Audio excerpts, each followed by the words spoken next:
click on my picture in the top right, and then it says allow to record. Oh, beautiful. Thank you so much. There you go. Perfect. Learning something new every day. There you go. I'm recording, so I will do that. Beautiful, beautiful. Thank you. So Susan Collins, I just recently stumbled across you. I didn't realize how immersed into the dowsing community and how much experience you have in dowsing. I'm very, very fortunate to have you on Facebook and be able to look into you. So Susan Collins, she's an internationally acclaimed dowsing teacher, keynote speaker, and workshop leader. And very, very happy to have her on tonight. She's going to be sharing experiences from decades of professional dowsing, and will be giving us some practical tips onto how to improve our dowsing.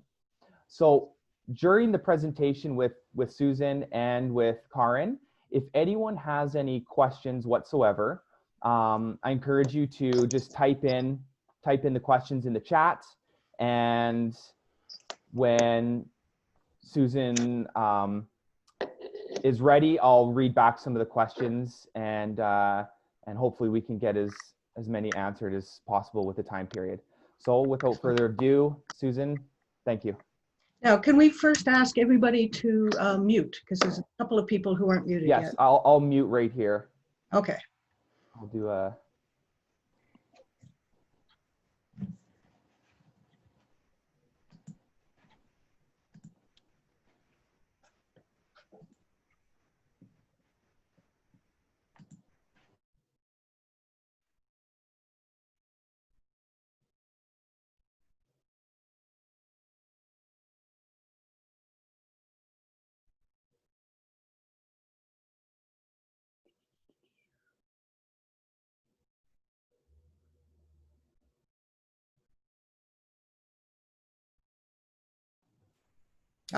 There you go, Susan. There we go. I'm back. You're back. There we go. Thank you so much. Now, let me see if I can go on to speaker view. I'm trying to get my own face up here, but as the main thing for the recording, but I only see you, Calvin, which I'm happy to see, but I'm going to go into gallery view. So you folks can see me, and I know some of you I have talked to the questers over all these years, and Calgary Dowsers, and some of you have chimed in here from California and from the East Coast and from all over the place. So I am really, really honored that you have invited me to present tonight, and that you're willing to listen. So it's fairly embarrassing, right? Dowsing mistakes I have made. I'm going to share my screen, and please tell me if, Calvin, can you get me to share my screen, please, too? Yes. Allow me to. Okay. Give me one second. Okay. Probably you have to go up to those three dots again. And let me try it again. Okay, no, not yet. More. You know, the thing with all the tech we have now, we're just learning to use it. But how nice. I'm in Ontario, and I can just pop in over there. No, I still need... I still need to share my screen. I've got a PowerPoint presentation. I'm a big one for showing pictures of things, so you don't have to look at my face for half an hour. Just trying to see which... Now, let's see if... can you enable screen sharing for everybody? All participants? And that way, nobody else does, hopefully, just me. Find a participant. I'll go into more. I don't know. Okay, hold on. I think I got her figured out here. Alrighty. Multiple participants can share simultaneously. So are you good now? I'm there. Okay, perfect. Woohoo! Okay, can you folks see my screen? So Kelvin, you stay. How about Kelvin, you stay unmuted, and you'll be the one that tells me if Vicky is saying yes. Thank you, Vicky. Dowsing mistakes I have made. This is like the most embarrassing talk you could ever give. All the things I've ever done wrong. But you know, it's the process. We do things wrong. We do the best we can in that moment. Many of you have met me in person or online, and but for those who don't, let me just give a little intro. Who am I to tell you all my mistakes? I've been a professional dowser for about 20 years.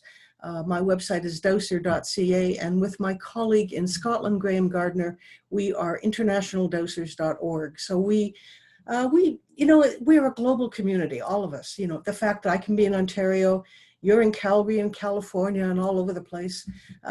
We are global, so I appreciate that very much. I have been given a native name, carrier of the sacred water, water woman, for my work doing water wells. And years, maybe a decade or so ago, I was teaching water wells for the questers and studied with in the native tradition, some of you, and with His Holiness the Dalai Lama, and the Celtic tradition and the Kabbalistic tradition. And a few years back, I was ordained a metaphysical minister. So I'm required by law to say my religion is metaphysics, which is the study of the nature of reality. And honestly, as dowsers, that's what we do, study the nature of reality. So my journey, there's a little picture of a child in a stool crying. That was my childhood. That's not me, because I'm too old for a color picture. But I used to play in a stool and I would feel protected, and I was clairsentient, so I could always feel things around me.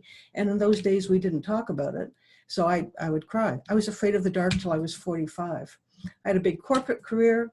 I got sick with rheumatoid arthritis. My hands were claws for 23 years. What got me out of it was dowsing, learning about energy, learning about myself. And so I haven't been on any drugs for 15 years, and I'm functionally fit. No, you know, I'm still doing it. I'm still dragging suitcases around the world. But what I realized through all that was that the autoimmune disorders can be the self not recognizing the self.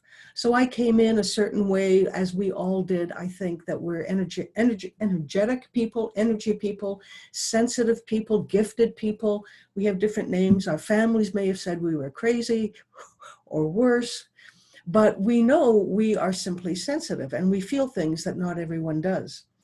So part of my journey was discovering soul's purpose. And for me, once I got out of corporate and just started doing this, I dowsed to save my life, basically, and to be functional. What is dowsing, people ask? I say it is applied consciousness. We connect conscious, subconscious, superconscious states, and through that we communicate with all things. And dowsing is a simple modality, easy to use, easy to make mistakes, but it's pretty simple. Basically, what we're doing is detecting energy. We figure out something's there, and then we transform it. This picture was taken at an American Society of Dowsers conference, and we're drumming. And I shout out to Sakura on the call, who at the West Coast conference years ago, we were taking orb pictures. So access to energy is our birthright. Dowsing is our birthright technology. And now we're just developing that vocabulary. What does it mean? You get the tingling. What is it? These days, I talk about panpsychism. It's a universal law. And it's the view that consciousness is a universal feature of all things. So everything has consciousness. It's not human consciousness, though. So humans, obviously, human consciousness. Our pets have their own consciousness. Rocks, trees, plants, the desk, the computer, everything has consciousness. And that is what, as dowsers, we are connecting with.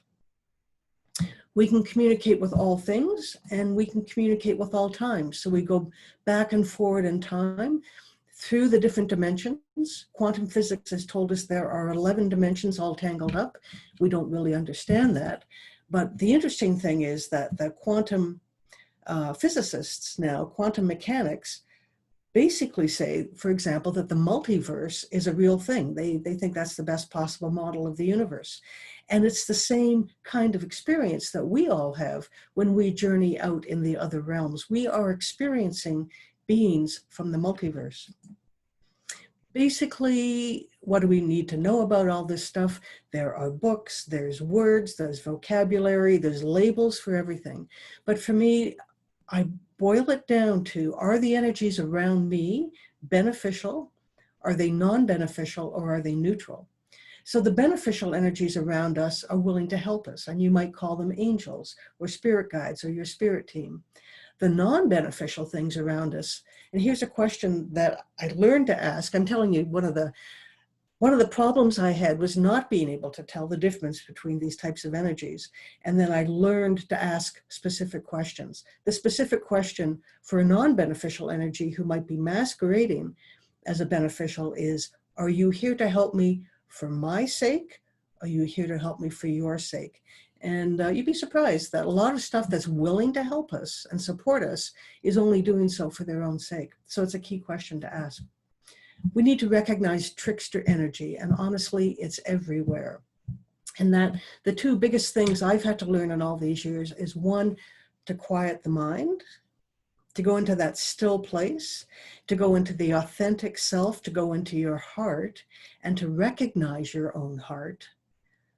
And then to be able to scan the energies around us and say, this is resonant with my heart. This is not resonant with my heart. So trickster energy is out there. So let's go back in here, and I'll talk to you directly again. And what are some of the mistakes? We have a pretty short time tonight, but I'm going to list them out, and you'll see if some of these mistakes are familiar to you. The first one is assuming, I'll talk about only myself. You guys are all perfect, I'm sure. For myself, I would assume I knew the facts of a situation. I'd go, there would be an energy phenomena, for example, or I'd be with a client, or I heard or saw something, and I would say, that's one of those. And I didn't always know the facts. And if you work with me, you'll notice that all my checklists, there's always the word other, because we think we know the facts. But if you go down, is it these things or is it other? Then you go, this is not what I thought it was. This is an opportunity to learn something else. This ties in with not understanding the degree of the problem. And especially as a beginning dowser, I'm sure you're familiar with the may I, can I, should I protocol that you use before you dose. But, as a little babe in the woods at the beginning, I really didn't know what I was doing particularly. And several times I remember early days clearing a house, and I was exhausted the next day because I had let my own body frequencies go into resonance with the toxic energies of the house. And I did not know I couldn't handle it. So one of the things I say in here now, when I go anywhere, is, am I safe? Am I safe to stand here? Am I safe to do this work? And then the may I is permission, can I is ability. Do I have the ability to withstand whatever this toxic energy is? If you get a no, you go back and you work some more, or you have a group, and it's excellent to have people to work with. But before you jump off the cliff, know how high the cliff is. The other mistake we all make, I think, as human beings, is that we can be too emotional about an issue. So when we dose for ourselves or our family or the people we love, we care about the answer. And my very first dosing teacher, the late Bruce McGill, he told me in my first lesson, dosing works best from a place of ignorance and apathy. You don't know the answer and you don't care. So people say, well, how can you not care? Well, we have to get to the place, I call it the place of compassionate detachment. I see you have a problem. Let me see if I can help you. So being emotional. So emotional freedom technique is a way to damp down your emotions. It's a good thing. The other thing is dosing without preparing for a session. A lot of people, and I probably did it too at the beginning, you just pick up your pendulum and you start dosing away. You honestly, if you just pick it up and start dosing, it's like dialing random numbers on the telephone and taking advice from whoever answers the phone. So we want to be prepared. We need to be physically strong. We need to be drinking water. We need to, be in a good place, to be rested and to have the time and confidence to do this. A lot of this is belief system and confidence. We need to believe we are connected to something that can protect us, or that we have a lifeline back if we get into trouble. So preparing for the session as best you can. Part of this is not knowing when you're connecting in, you don't know what you're connecting to. We mentioned earlier trickster energy. And in my experience in talking to my clients and talking to colleagues, a lot of people will say, oh, I saw, and then they'll name a beneficial, I don't want to call it a deity or an apparition, a manifestation. They see something that looks to them like a beneficial manifestation, and they trust it. And it's trickster energy. Or, so they're controlling us. What is they? They is the non-beneficial energy from whatever source. They may try to control us by creating trust. They seem to be able to flip through our files in our heads and pull out images that we trust. Oh, it's, a picture of my spiritual leader who's passed. Oh, it's, a divine whatever. With dowsing, we can check, is it really that or not? So they try to control us with love and trust. They may also try to control us with fear and show you very scary things. For me, my whole life, it was honestly only seeing scary things. Some people talk about, lovely experiences with angels and energy and all this. And for me, it was just like every moment, up until I found dowsing, I was afraid because I didn't know what it was. So thank goodness dowsing has given me the discernment to be able to distinguish between beneficial, non-beneficial, and neutral energy. So discernment is huge. Quiet the mind and feel your authentic heart and work within that and work within your own tradition. Another big thing that I don't know if I was ever taught to do this, but it's after a session and even after a meeting like this, you need to disconnect from the energies that you've been working with. So I've been teaching on Zoom, as some of you know, and I've got clients in Australia and the UK and Switzerland and all over the place. And yet we are connecting energetically just in exactly this way, which is exciting. But in doing that, there's like a huge net being cast and we're pulling in, and even doing this now, but we are safe. There's a huge net of energies around us all the time. So it's being as aware of the energies around you as you need to be and when you choose to be, because we need to be able to shut it off as well. So we need a mechanism to open our session and to close our session. If we don't close the session, you drag this stuff around. And I know if I'm working and then the phone rings and I don't close my session, then I will feel exhausted. And I'll lie down on the couch and it's like the old days when I had the arthritis. I'm so tired. And then I go, oh, I forgot to close out. I forgot to disconnect. So then I do it and then my energy comes back. So another thing, I'm recording this, and we'll put it up, and Calgary and Dowsers will put it up as well, so you can listen to it again. But when we do a balancing, you often hear somebody, well, I went to the house, I did a balancing, and then the thing came back, whatever that thing is. So what we need to do is to ask, so we may be highly skilled in the balancing and the clearing, whatever, but we need to ask for a solution on an ongoing basis, so that even after you leave, that the energies will still create and maintain beneficial outcomes. The other thing I noticed over all the years, and I'm going to show you my dowsing protocol, which those of you who know me, it's my answer to everything, but it is true. The other thing, true for me and true for many people, the other thing I noticed is that when you clear a frequency in a house, let's assign 100. It's a frequency of 100. Oh, that's the toxic thing. It's 100. And then you disconnect the 100.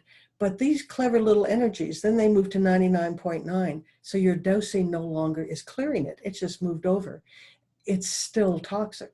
And it can keep shifting around all over the place. So in the protocol I share, we clear in all dimensions, timeframes, realities, and frequencies. So my thing is I go in like a lamb, actually. I used to fight in the old days because that's how I was trained, to be aggressive and to, get out. I remember doing a ghost bust some years back, and I was successful in getting the beings off the property. But then later another practitioner came in and said, they're all lined up around the edge of the property. So you can't just tell them to go because they don't know where to go. If they could go, they would have gone, very likely. So I often say they take refuge in us because we're such nice people. And also we are visible in the other realms. The more we work energetically, the more we are visible in the other realms, and the more other types of beings may take refuge in us because they are lost. They can't get home. They end up on this dimension. They didn't mean to be here, or somebody opened a portal and brought them in and they can't get back. So for me, all my work is based on how can I see you there? How can I help you? And we go from there. But we need to ask for that ongoing solution so that we create and maintain ongoing successful outcomes.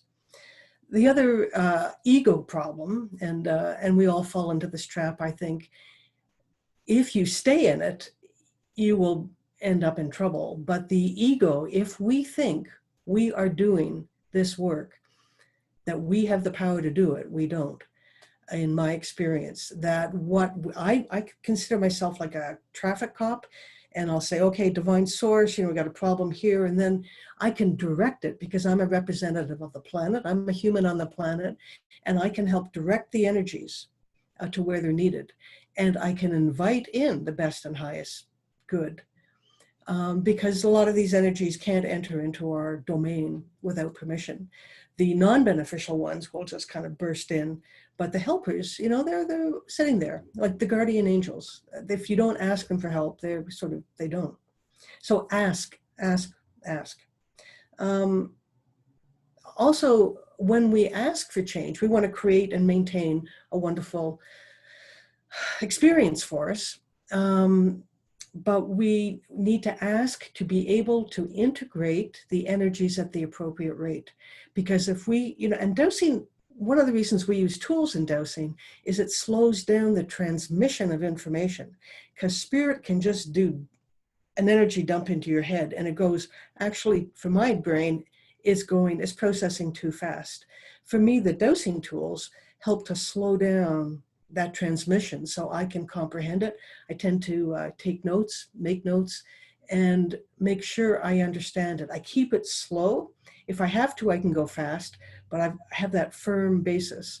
And I ask for change to occur at the appropriate rate and to integrate with my current systems. So if you want to lose, 10 pounds as quickly as possible, then your arm might get cut off, for example. So we ask for the successful outcomes as appropriate on an ongoing basis. So those are kind of the mistakes I've made, which good for me, right? But what are we going to do about that? Let me give you some solutions on all that. And I've alluded to this. I'm going to share my screen again. And it's over here, and hopefully you can see that. So the Dowsing Protocol, thank you to all the teachers. And one of the reasons I've traveled all over the world, actually teaching all over the world, is to find the tribe, to find the people who have the secret knowledge so I could get it too. That was kind of my my journey. And it's been a wonderful journey, I must say. And through all of that, I developed this Dowsing Protocol, which I will share with you. But here it is quickly. To balance, first off, you want to balance the physical body. So you've got your water, you're well rested, you've got time. You want to connect with yourself, with nature, your source, and your team. This is the real abbreviated version. This is where you connect into dowsing consciousness. And we talked about dowsing as a state of consciousness. So we connect in, and I always think of it as being like in a little submarine. This is where I get in my submarine and I connect to my human body for my good health, the intelligent and beneficial energies of nature, the divine source, my spirit team. And there I'm in, yay. Then I kind of lock the door, and then I've got my periscope and I look around and I can scan things using the dowsing tools. So I am safe. And a question I often ask as I'm going along, am I safe? Am I safe?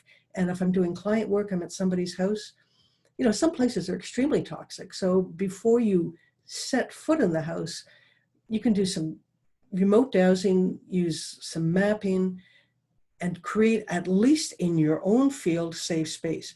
You may go into the most toxic place, but if you walk into something and you have created an energy field that is safe for you, then you'll be fine.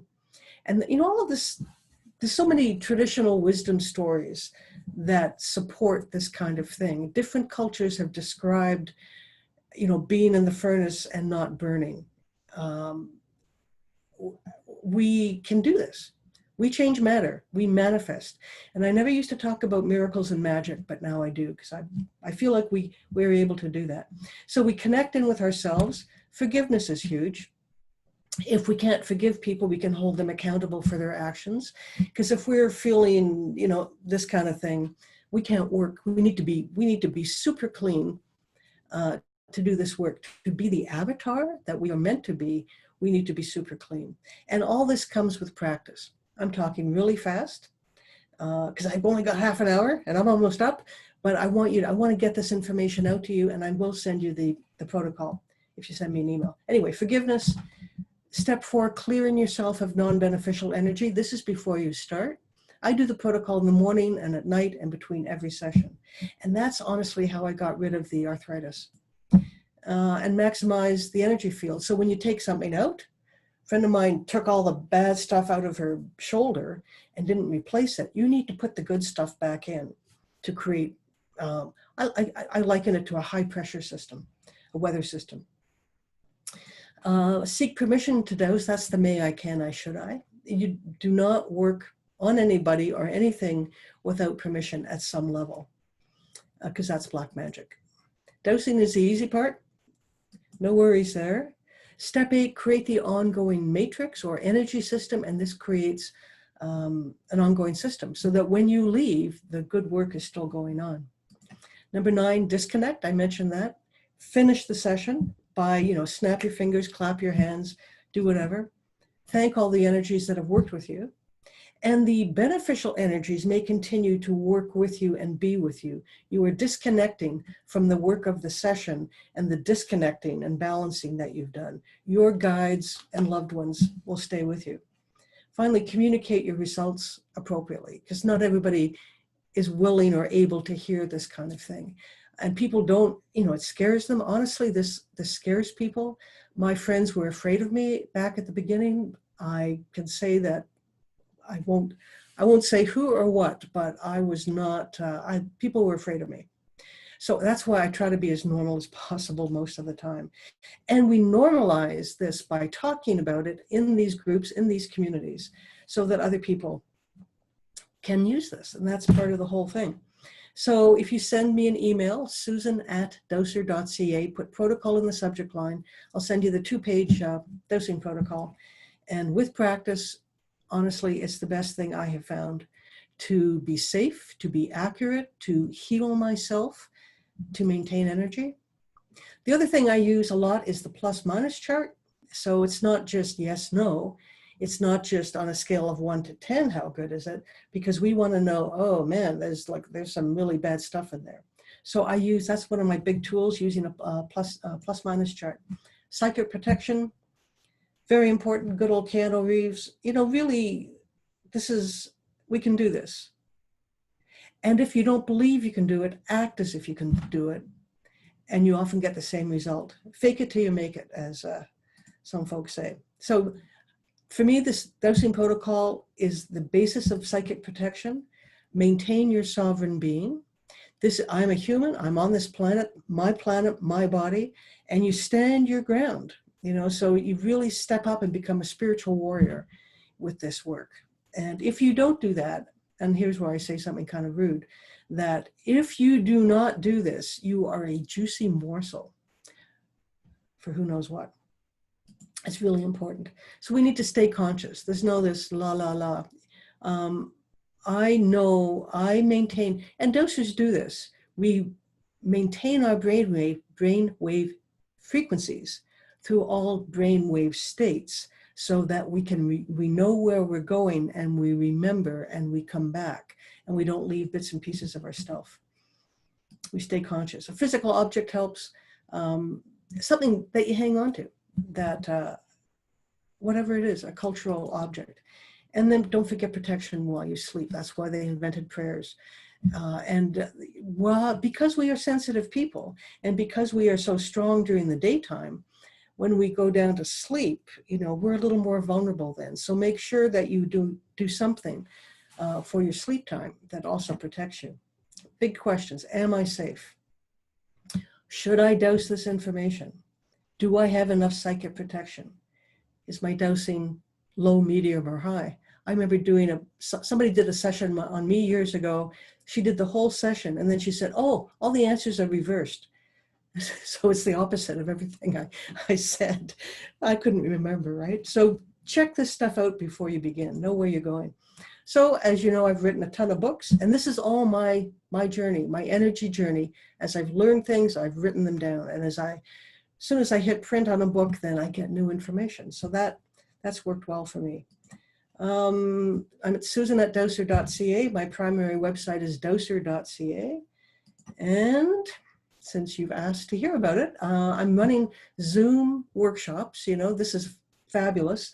I'm doing specialty workshops. The next one's sold out, but and the next September even is half gone. But we do, if you're really experienced with the work and everything I've just said, then you can register directly in a specialty workshop. Or if you want to get the longer version of how to dose with all the tools and all the rest of that, that's in the boot camps. And the next one's up in September.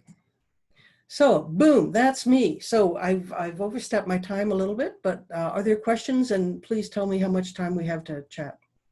Yeah. Thank you so much, Susan, for that packed full of wisdom. I'm so happy that we have this recorded so that, because there's just so much in there.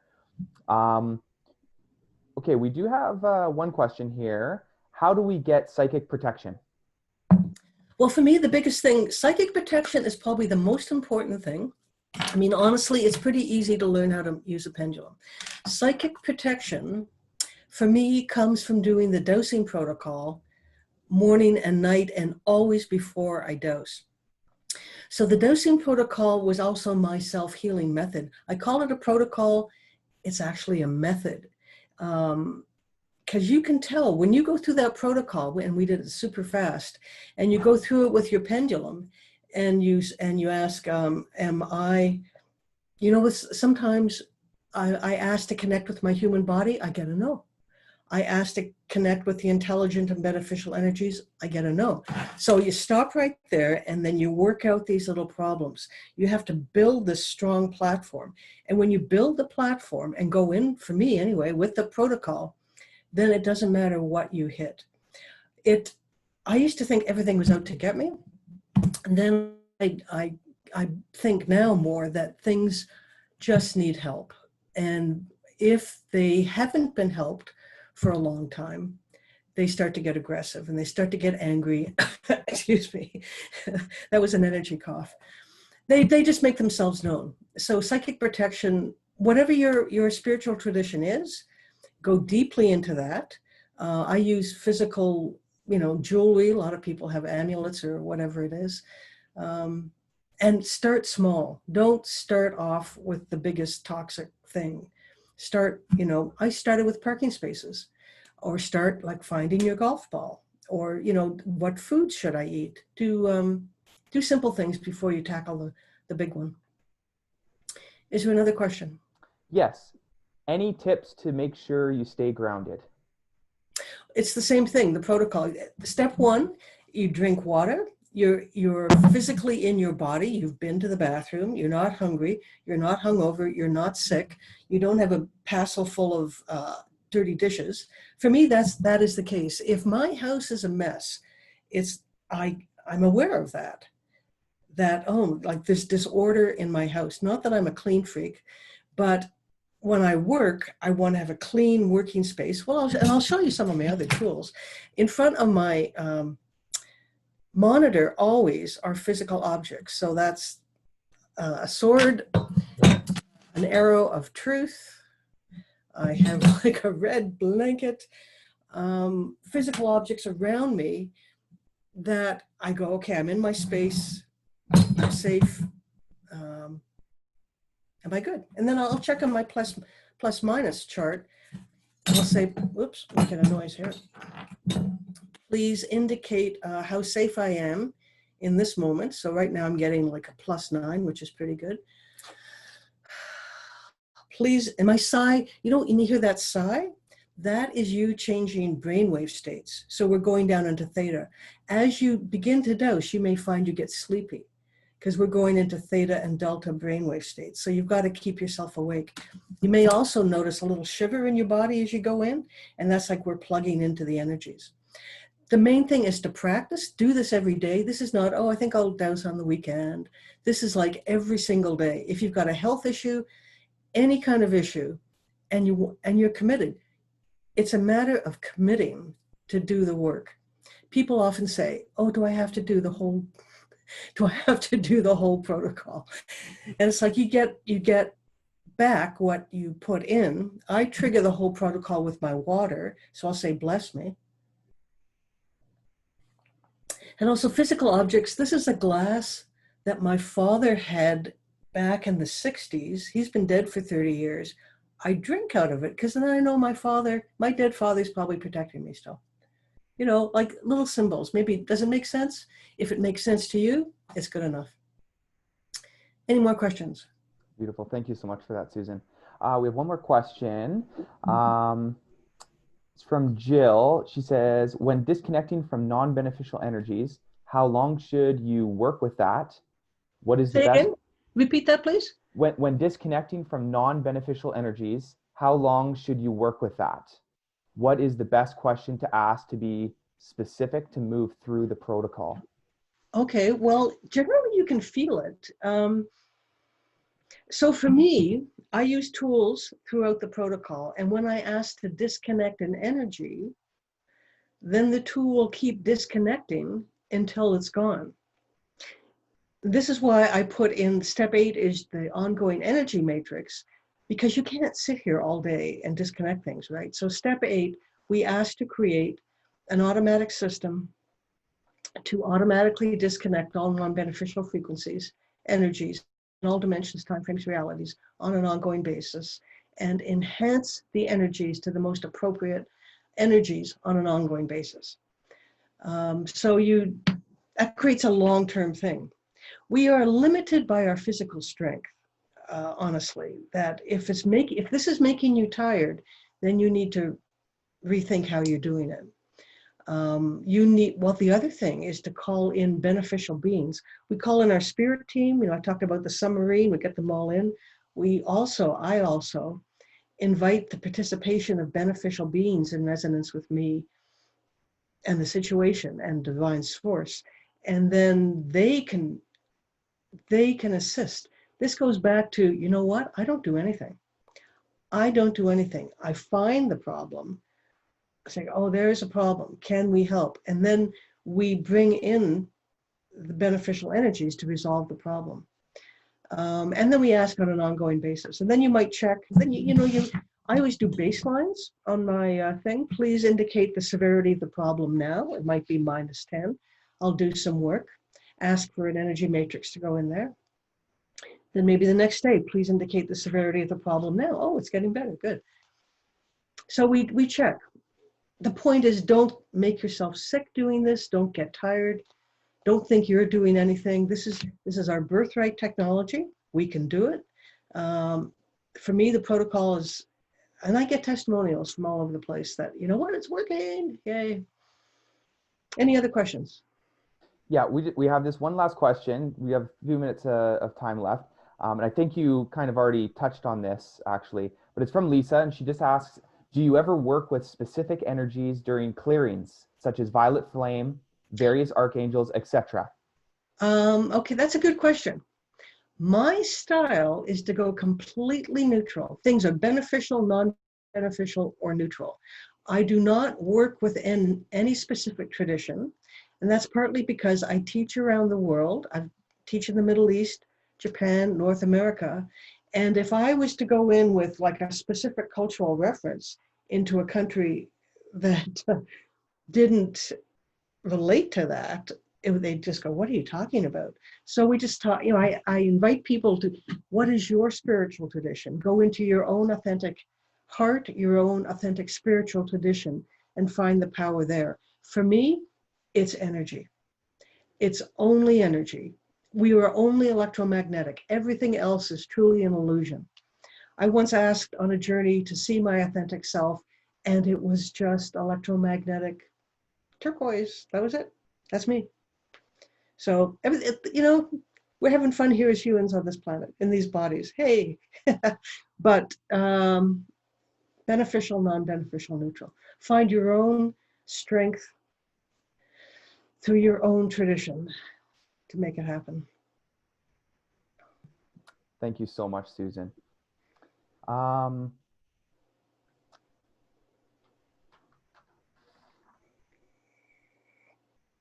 about a round of applause? Yay! Yeah, you know what? We got one more question. We got a couple more minutes. We got one more question here from Monique, and this will be the last one. She said from Monique.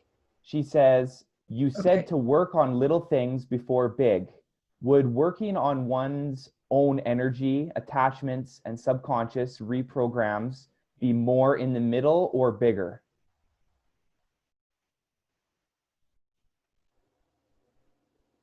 Would that count as a little thing? Yeah, like where would working on, you know, your attachments and subconscious programs and energies, where would that kind of fall in the spectrum? That falls on the big end. The big end. Especially for our own crap, honestly, that it's very hard to work on our own stuff and on the people that we love.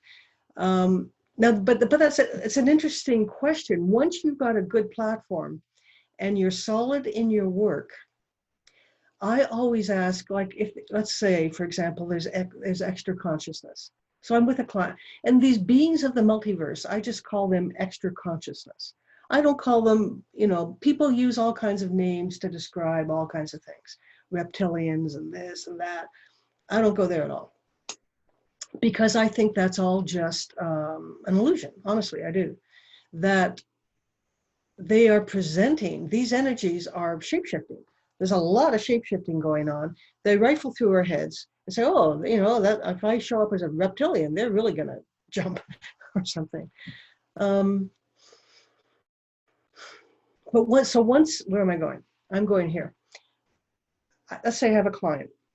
I determine, yes, there are extra consciousness on the person. And I say that because if I'm working with somebody, say for their child, and I find like that there's a ghost or alien on the child, the parent is just going to freak out.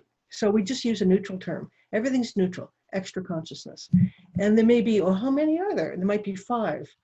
And then I'll see if there's a leader, or are they in a group? Is there a leader? Do they know of each other? Because sometimes you get like extraneous things all there. Then I might ask, which one should I begin with? And sometimes it would be the weaker one, and sometimes it's the stronger one. And it depends on the consciousness of the beings that you're working on. If you feel strong enough to hammer at the big guy first, then everything else automatically follows. If you prefer to work at the bottom end of the weaker thing, and then you pull that one out and move it on, and then that one out and move it on, by the time you've gone up a couple, they all tend to disappear. Once you work on one end or the other, they basically all disappear. You might find hundreds of these things, put them in groups, and then send the groups out. So it's a per case basis. But just be careful. Always ask, am I safe? Do I have the skills to safely do this job? Don't hurt yourself. Awesome. Thank you again so much, Susan, for taking time out of your night to do this presentation and answer all these questions. And again, everybody, this is recorded, so as soon as I'll get this onto the Dowser's website, and you also have it recorded as well, Susan. So everyone can check that out. I just want to shout out to all my friends. There's Tammy, there's Carolyn, there's Sakura, there's Diane, there's Elizabeth somewhere, AJ. So thank you so much. And I'm going to stop recording and stop my video, etc. So we'll see you all. Awesome. Thank you so much again, Susan. Bye.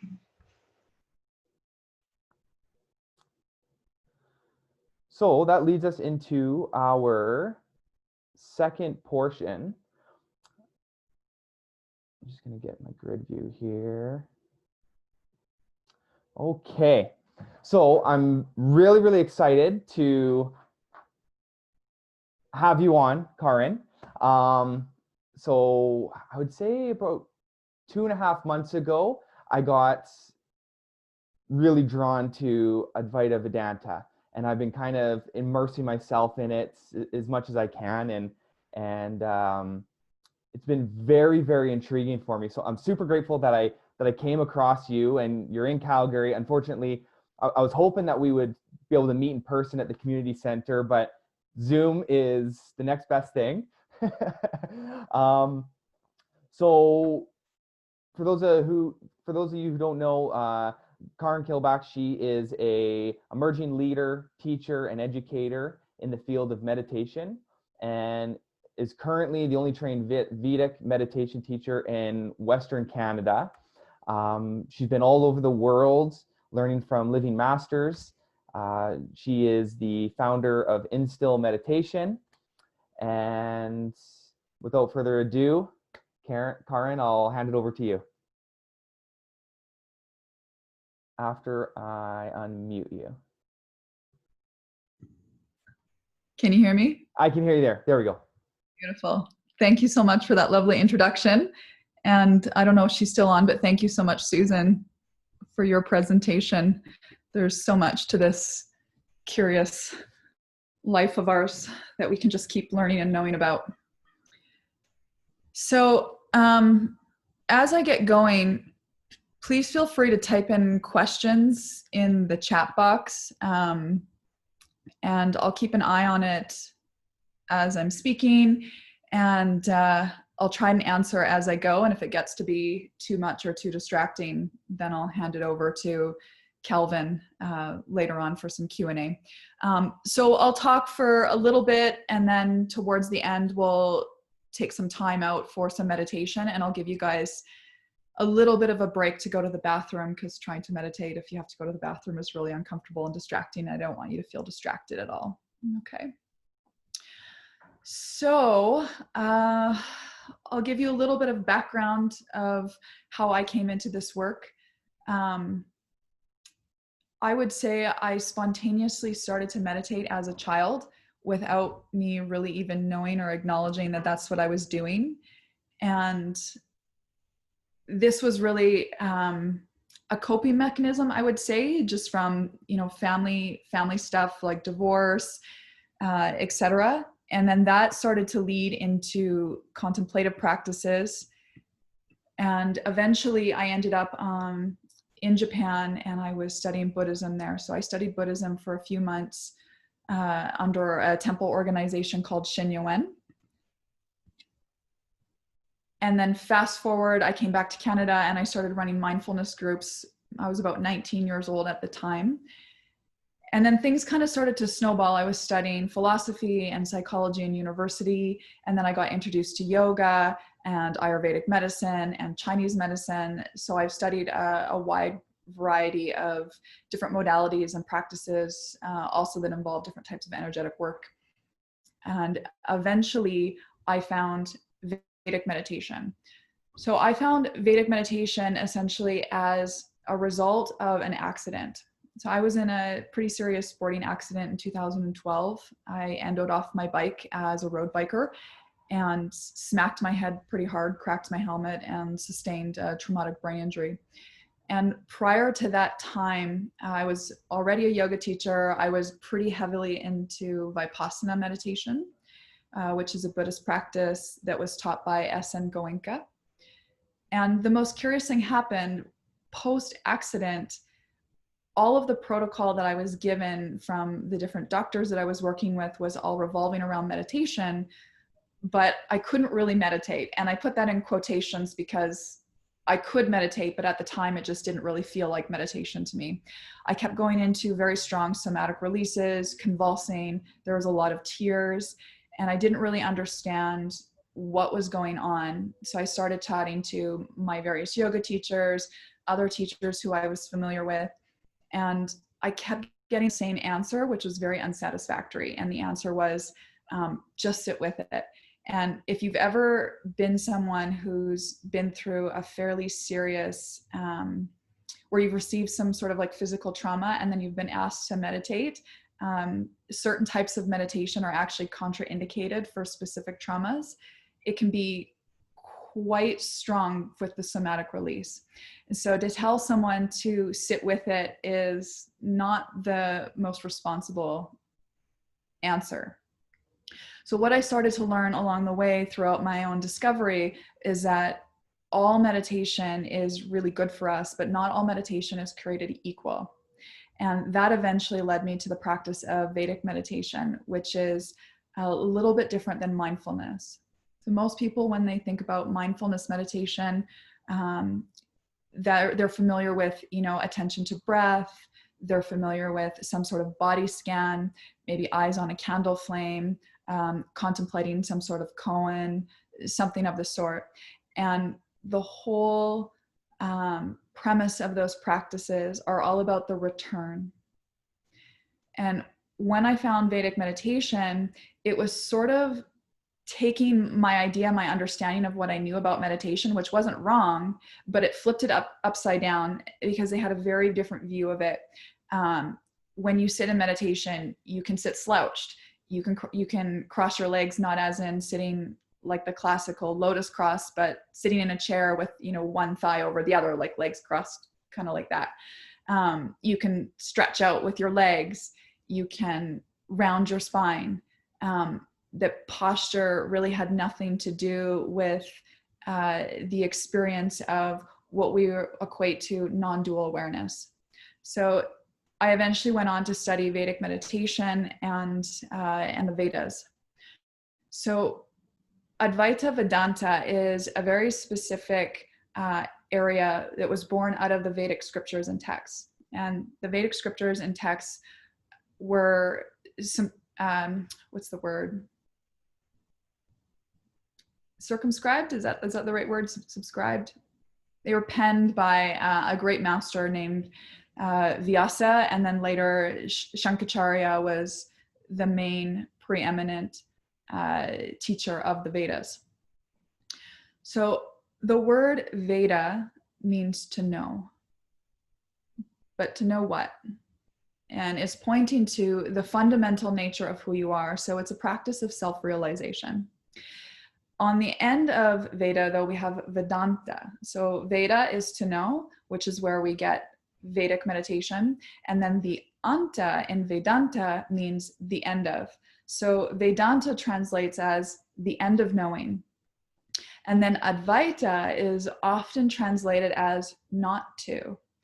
And this is where things get a little bit tricky when people start studying Advaita Vedanta, because of this translation of not to, most people end up with the belief that duality subsides, but that's not entirely true.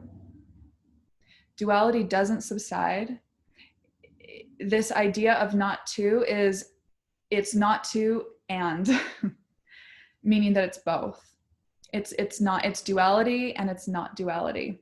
And I will pull up some diagrams in a moment as we get going and talking, just for those of you who are visual. I'm personally a very visual learner, and I find diagrams are quite helpful when it comes to this more theoretical aspect. And I want to make sure that we get lots of practice in, because theory is one thing, practice is a whole other ballgame, because really it's about practice. So Advaita Vedanta really translates, though, as unity attained through the end of knowing. So the way that we live is in the known. Our concepts are what we know, our ideas of what we know, the way that we label our judgments and our opinions. Our whole world that we live in is labels of what we know or think we know. And so the whole idea of Advaita Vedanta is we're actually stepping out of the known into the unknown, which is the end of knowing, where every moment becomes a let's see, awakening and a widening, moment after moment after moment.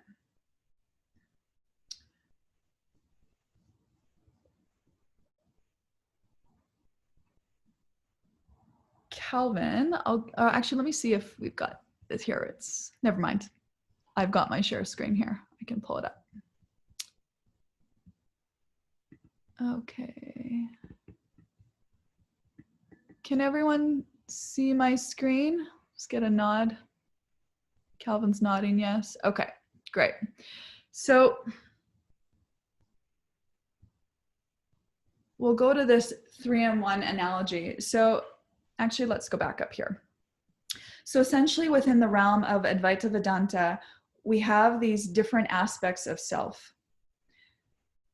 Most of us are living, if you look at the picture of the wave here, we use this wave ocean analogy to explain our conscious existence. So most of us were living and existing in life on the surface here, in the chop of the wave. And the chop of the wave is really our ego, or our person, our individual identity, our stories, our concepts, our ideas, our opinions of ourselves. Where ego meets, or rather the wave tip meets the actual ocean. So if any of you have ever gone surfing, you know, you have to duck dive under the wave. There's that round barrel part underneath. That's where we believe that soul exists. So it's an intermediary between ego and true self. What we're doing when we go into practice and meditation, which you don't necessarily need meditation to attain this, and attain isn't even the right word because it's already there, so it's more of a recognition.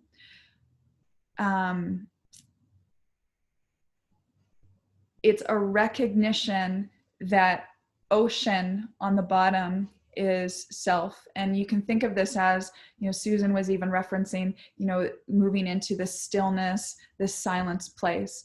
So this stillness and the silence isn't somewhere else outside of us. This stillness and the silence coexists within us at the exact same time. But because we're habitually used to the faculty of mind called thinking being the predominant narrator, our attention, in the very same way that when you have a puppy, like a small dog, when you have a small dog, you know, they have no idea how to heel. They see a falling leaf and they run. They see a squirrel and they run. They see, you know, a rabbit and they run, and constantly, you know, you're pulling on the chain, heel, heel, heel, and you're trying to teach them to not follow every whim of attention. And that's how we all live our life, or most of us live our life. Our attention habitually moves into this realm of thought. And it's not wrong. Thought isn't bad. The mind is actually very, very noble. But when we're constantly living in thought, we're not necessarily living in the realm of direct experience. We're living in a part of ourselves that is existing now because we can only be in the now. This is one of the common hang-ups that I hear about, and it's very common when you get into spiritual practices and teachings, is that we're becoming more present. But we're always present. We're always conscious. We're never not present, and we're never not conscious. If you weren't conscious, you would be knocked out on the ground. So we're always present and we're always conscious. But the question is, what are we present to, or what are we conscious of? And for the majority of us, we're present and we're conscious of the narrator in our mind. I grew up with a lot of brothers, and they're all hockey fans. So I've nicknamed this narrator inside our inner Don Cherry. So it's just like this commentator that's just constantly going and talking and has opinion about something. And it's so rare when the moment that we're in, the experience that we're having is exactly the same as where our mind is. Our mind is usually trailed, you know, 3 thoughts down. It's got an opinion about something. It's labeling something, you know, instead of experiencing what we would call a tree, our mind is going, oh, what a nice tree. Like we're just constantly babbling. So this practice is starting to train our senses and our nervous system to detect what is always there, which exists in this ocean.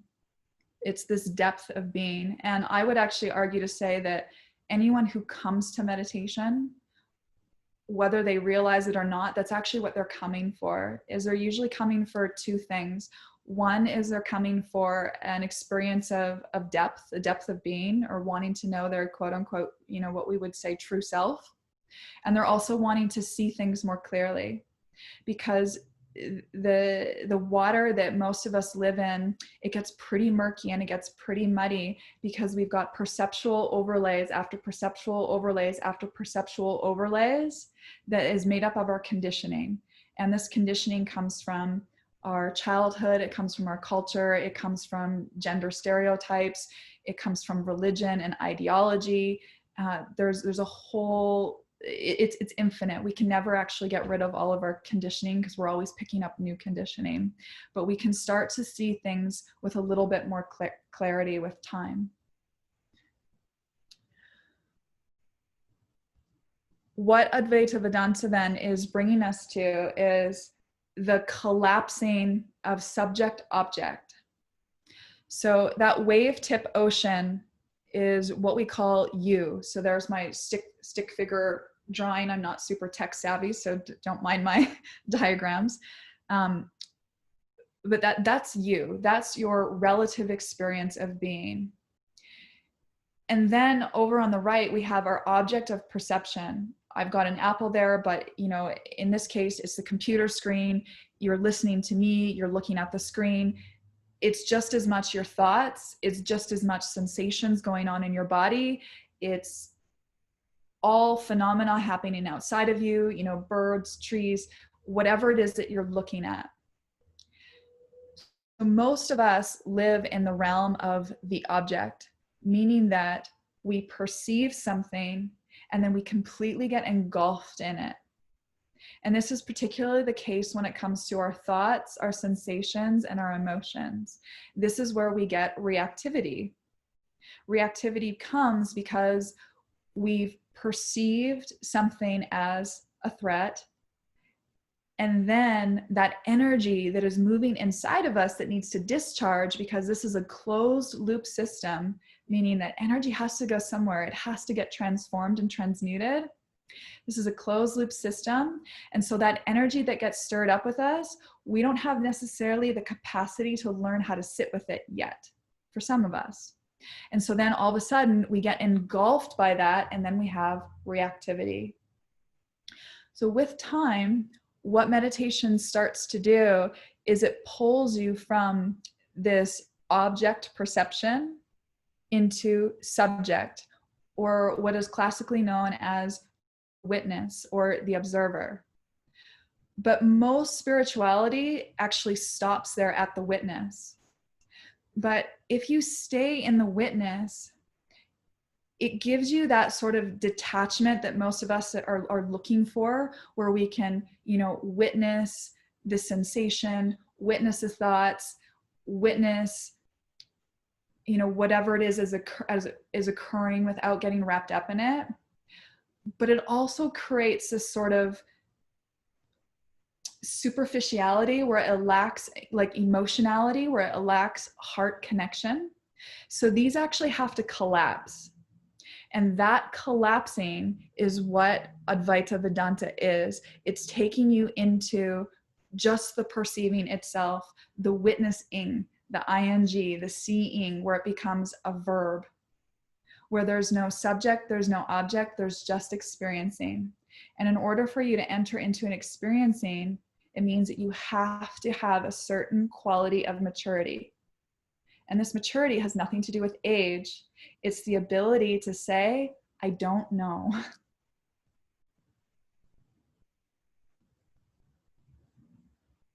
There's this wonderful story. I'll just stop share for now so I can see all your faces here.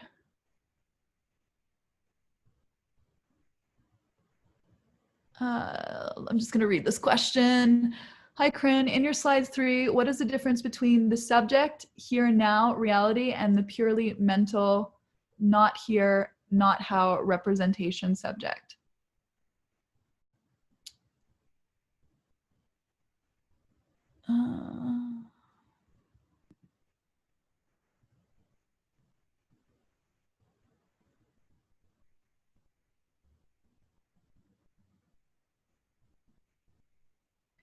Hey, Jay, do you want to, Calvin, do they have the capacity to unmute themselves and come on? Because I would rather just have them talk and ask me a question, then we can have a dialogue. Absolutely. Give me one sec here. Yeah, if you're open to that, Jay, I'd love for you to. Absolutely.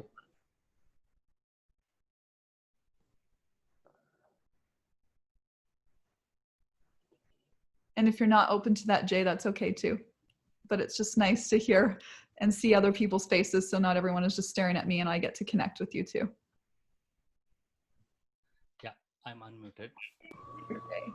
Caryn, thank you very much. So my fundamental question is, in your slide number 3, you said the subject and the object, right? Mm-hmm. So the subject or the object, there are two things. See, one is me actually experiencing something, like the drinker of this water. Okay. Yes. This is here now, and this is the only reality, and all my 5 senses are affected by this thing, right? So this is real. Here now is the only reality, and my 5 senses working is reality. But then the problem is we all have this shared fiction, like an insult which happened to me 5 years ago, or my failures, or my success, or whatever this shared fiction I'm purely having in my mind, like an insult which happened 5 years ago. Now, if I recall it, I get into a painful mode, right? And then I'm sad and I want to change it. I want to fight with it. All those things happen. So in your image, actually, what is the difference between the here now experiencing subject and the subject who is sad because of an insult which happened 5 years ago? Those two things are, like, hugely different, as difference between the reality and its shadow. Mm-hmm. It's a beautiful question, Jay. So when we have something that happened in the past, our past is always playing out in the now. When can you ever be in the past? You can only be in the past in here. You can only be where you are. You're right there. I can tap you on the head. You can only be where you are. And so our past, any time when it's arising, it's occurring in this moment now. And when it's occurring in this moment now, it's either arisen because something has taken place within the reality that has now stirred that memory up within you. A memory is still part of the moment. When it arises, it's still part of the moment, right? But it gets stirred up from, being in conversation with another person and so forth. But it's oftentimes, though, our thoughts and staying in the thought that keeps us stuck in the past. So the way that we move through that is we have to actually feel the somatic response to clear it out. Yeah, go ahead. Oh, sorry, you're muted again. Let's see if I can. Thank you. The extension to this question is, see, I always believed, say for example, my wife, okay, let's take our spouse. My spouse, after marriage, every single time I meet, it's always with the memory I meet her, right? It's not that I meet her as though she's new, right? So memory always takes over. And then when I see my wife, I take this role of an husband unconsciously and automatically. And then with the collage of all the previous experience, I meet her, I react with her, right? So if or it could be my son or my mom or dad or my friend, whoever, right? So I always react to them with the collage of images and the interaction I had with them all these years now, right? So that is the only reality I know of. Now, what is this other thing you're speaking about, the here now? With my wife, I'm always the husband, right? I cannot look her as though she's somebody else or stranger or unknown. I automatically become her husband. So I go in the past So, but you are saying like it's new, like you should look at her like new, or I did not understand this. Yeah, How is it even possible? great question. So she's your wife now, yeah? Yeah. Yes, of course. So when you look at her now, you're going to see her as your wife. You're not going to see her as someone else. But the difference is that memory will come in of, you know, how she's hurt you in the past, maybe how she didn't show up or how she has shown up, etc. And so this is where we have to adopt this let's see attitude. There's an old adage there's an old adage that I love that will maybe explain this a little bit more. Okay. So forgive me if those of you have heard this adage before, because I'm paraphrasing it. But there was a farmer and his son, and the farmer had a whole bunch of horses, and there was a massive storm that came through, and unfortunately all the horses died. And his neighbor came over to him and said, "I'm so sorry, all your horses died in this accident, such bad luck." And the farmer said to him, "Bad luck, good luck, let's see." A couple days later, him and his son were hunting in the valley, and they came across, I don't know what they're called with horses, but a group of wild horses. And they went, "Wow, wild horses." So they gathered all the wild horses and they brought them back home to the stable. And the neighbor saw him come home with all the horses, and he came over to him and he said, "Wow, you found all of these horses, even more than the horses that passed away. Such good luck." And the farmer said, "Good luck, bad luck, let's see." A few days later, the son was tasked with having to break the horses. And in that process of trying to break the horse, he was bucked off and he broke his leg. The neighbor came over to him, brought the son some soup and said, "I'm so sorry, I heard your son broke his leg. Is there anything I can do? Such bad luck." And the farmer said, "Bad luck, good luck, let's see." A couple weeks later, a war broke out, and the government was coming around and subscribing people to war. And when they got to his house, the son didn't have to go to war because his leg was broken. And guess what? His neighbor heard and came over to the farmer and said, "Such good luck, your son didn't have to go to war." And the farmer said, "Let's see." So it's this kind of attitude, what's also known as beginner's mind, that is being asked of us to meet every moment with. So when we meet a person or our partners, and sure, we have this memory of something they've done in the past, of course, that event took place.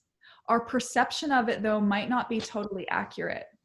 And so then our job is to meet that person in the moment and go, "Okay, I have this memory of the past, but this is now. So let's see if it's true.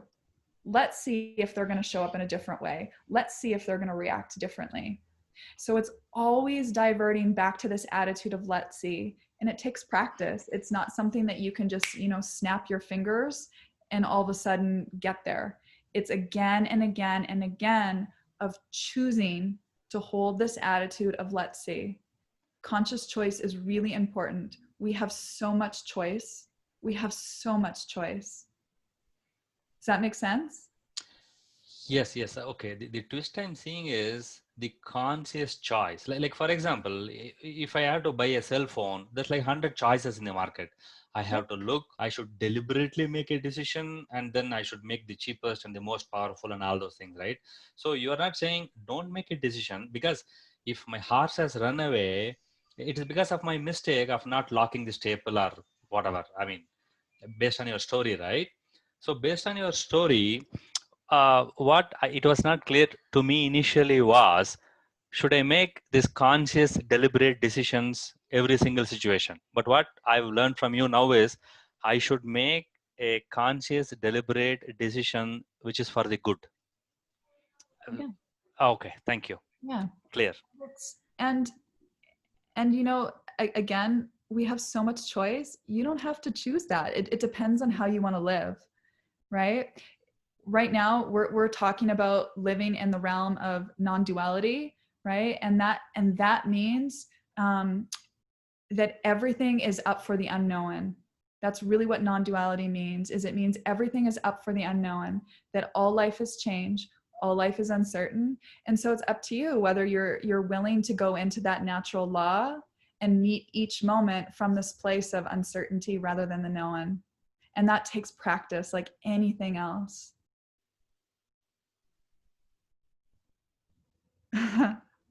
One more. Go ahead, Jay.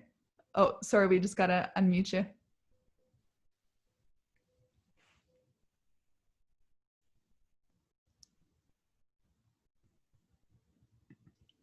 Thank you.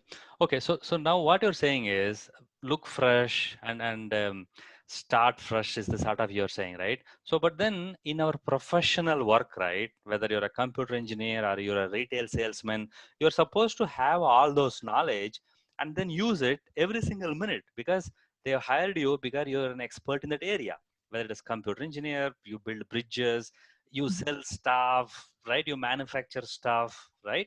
So now they have hired me to make a, like, for my knowledge, for my historical knowledge, what is good and all those things, right? So is all this Advaita invalid in my professional work where I'm supposed to be the expert Mm-hmm.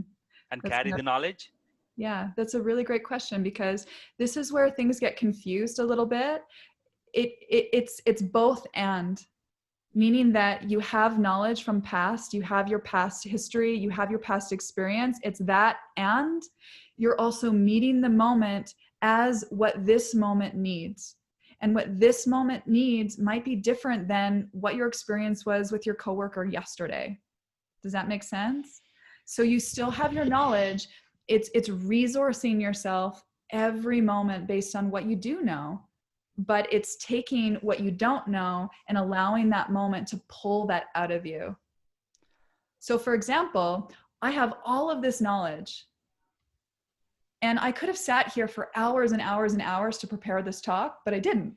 I did a couple of those slides, just, you know, for those of you who are visual. And for me personally, I would rather see what kind of questions come up that pull the knowledge out of me, right? So it's not me then just coming to this stage from this place of knowing. It's like, well, let's see what kind of people are here. Let's see what kind of knowledge these people have. Let's see what these people actually want to learn and what kind of questions they have so we can make it relevant. And so now all of my knowledge is getting pulled out of me based on what's needed in this moment. Make sense? Yeah, thank you. You're welcome. All right. So I'm going to go back to my screen here, my little diagrams. Okay. So within the realm of non-duality, I love this symbol called the yin-yang symbol because it so eloquently explains the realm of non-duality, because we can't talk about non-duality or not two without talking about duality. So duality means contrasting experience. And contrasting experience is the way that we make sense of the world.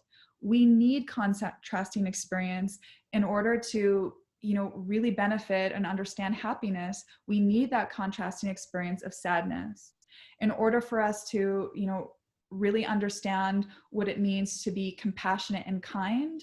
We have to have an experience of, you know, not being compassionate, not being kind. So this realm of duality exists also. So what I love about the yin yang, for those of you who aren't familiar with it, but I'm pretty sure you all are because it's a very popular symbol. The black is representative of what we call yin in Chinese medicine, or quote unquote negative. And I say quote because negative doesn't mean bad.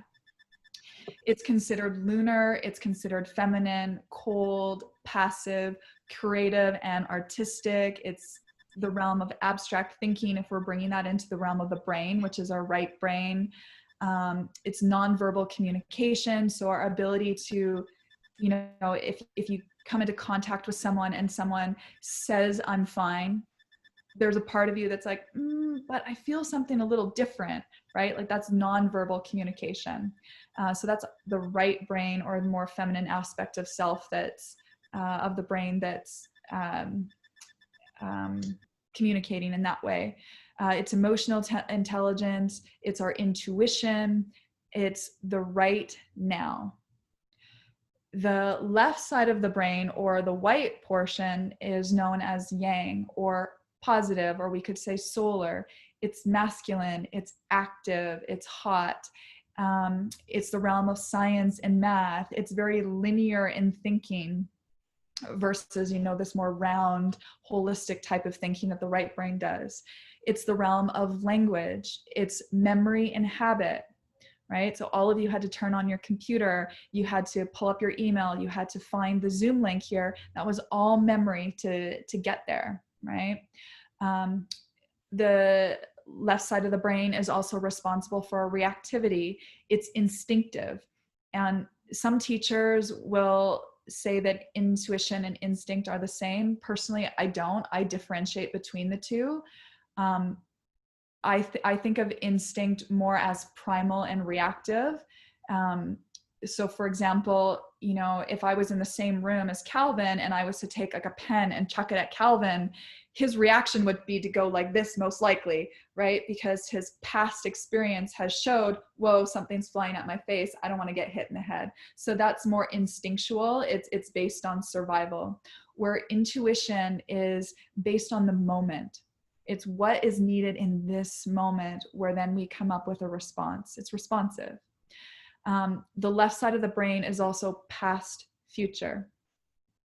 So in the realm of duality, what is often missed with the yin yang is the circle itself. And the circle itself is the container for the whole, meaning that it's not one or the other, it's both and. Meaning that if we go back up to our wave ocean analogy, and this is where we get our individuated self that, I'm certainly not a psychology master. I studied a little bit of psychology in school, but this is where we get like Jungian psychology, right? The individuated self is different from ego self. The individuated self recognizes that it's still part of the whole. It's interconnected. This is what non-duality is really pointing to, is that it's both positive and negative, and there's something that is containing all of that, the circle. So here's another diagram to explain that, because we're really talking about polarity law. So the analogy that I give is, if you were to watch the sunrise and the sunset all in the same 24-hour span of a day. So if you saw this line as what we would call the whole of a day, and on one side you have light or daytime, and the other side you have nighttime, okay? If you were to watch the sunrise and the sunset in that 24-hour span, you wouldn't see like a hard defining line where it was light on one side and dark on the other. It's going to gradually work its way to the midpoint of the day where it's the lightest, and then it's going to gradually get darker and darker and darker until it gets to the depth of night, and then it's gradually going to work its way back to light. So it's all on a gradient. This is what non-duality is explaining, is that we have something that appears as binary opposites, night and day, or we could just as easily say good and bad, love and hate, peace and evil. They appear as binary opposites, but there is actually a uniting factor, which is the continuum for the whole. Now, this sounds very esoteric and very abstract, but it's less so. And hopefully when we get into our meditation practice, you can have even a small direct experience of what it is that I'm talking about, because it's this container, this part of us that has a capacity to go back in mind and recognize when we were, 5 years old maybe, and then recognize when we were 10 years old, and recognize when we were 16 years old and 20 years old and 30 and 40 and however old that you are, right?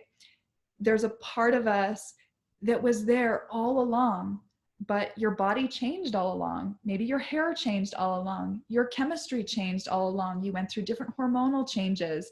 You had different partners possibly, maybe even different parents. people passed away, people maybe were born.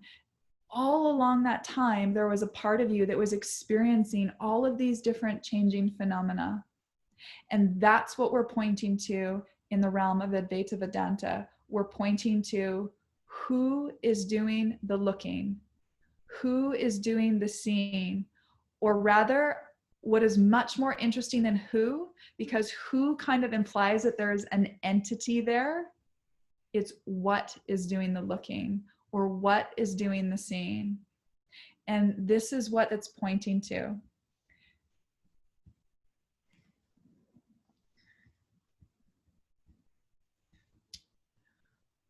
When we come back to our 3-in-1 analogy,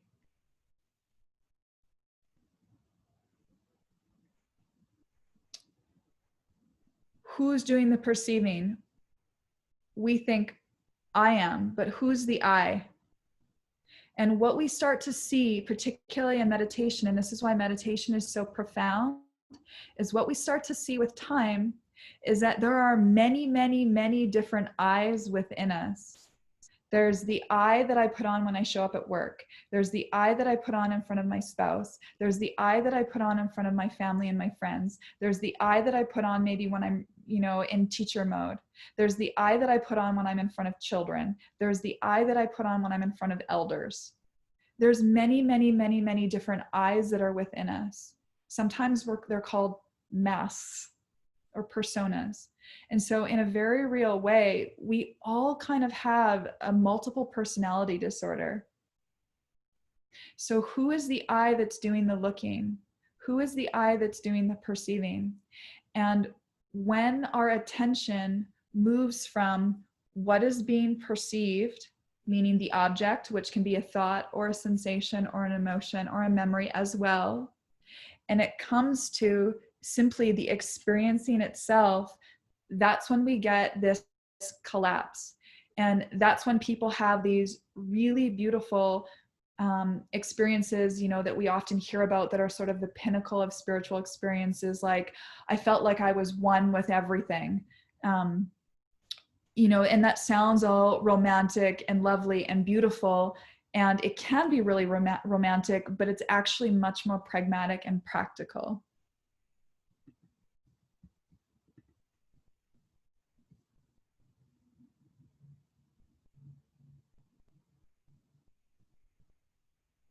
So Jay is asking who changes or brings the I based on the current scenario. That's our ego or our personality.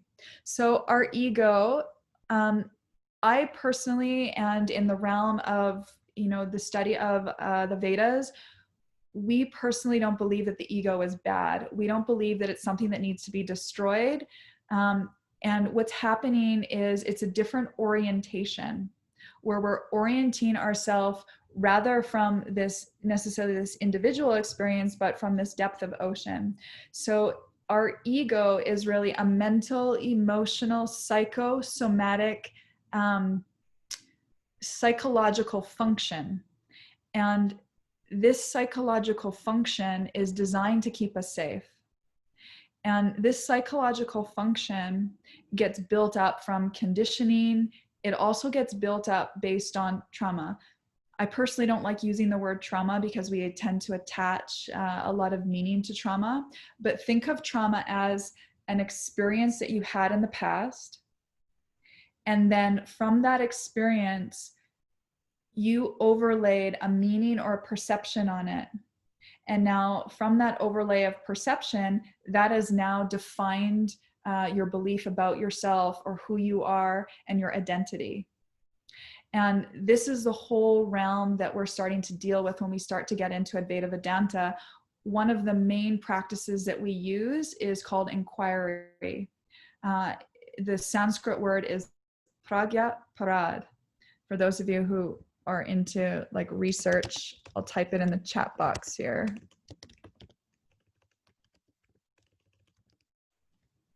Pragya, pragya parada. So it's spelled like, oh, I sent that just to Susan. Sorry, Susan. Send it to everyone. There we go. Pragya parada. So pragya prana means mistake of the intellect. So the analogy that we often use, if we were to go back to this scenario of an event took place, we perceived it in a very particular way, and then through that perception, it now became an identity or a belief that we've carried with us. That's part of the ego. So the analogy that we often use within the realm of Advaita Vedanta is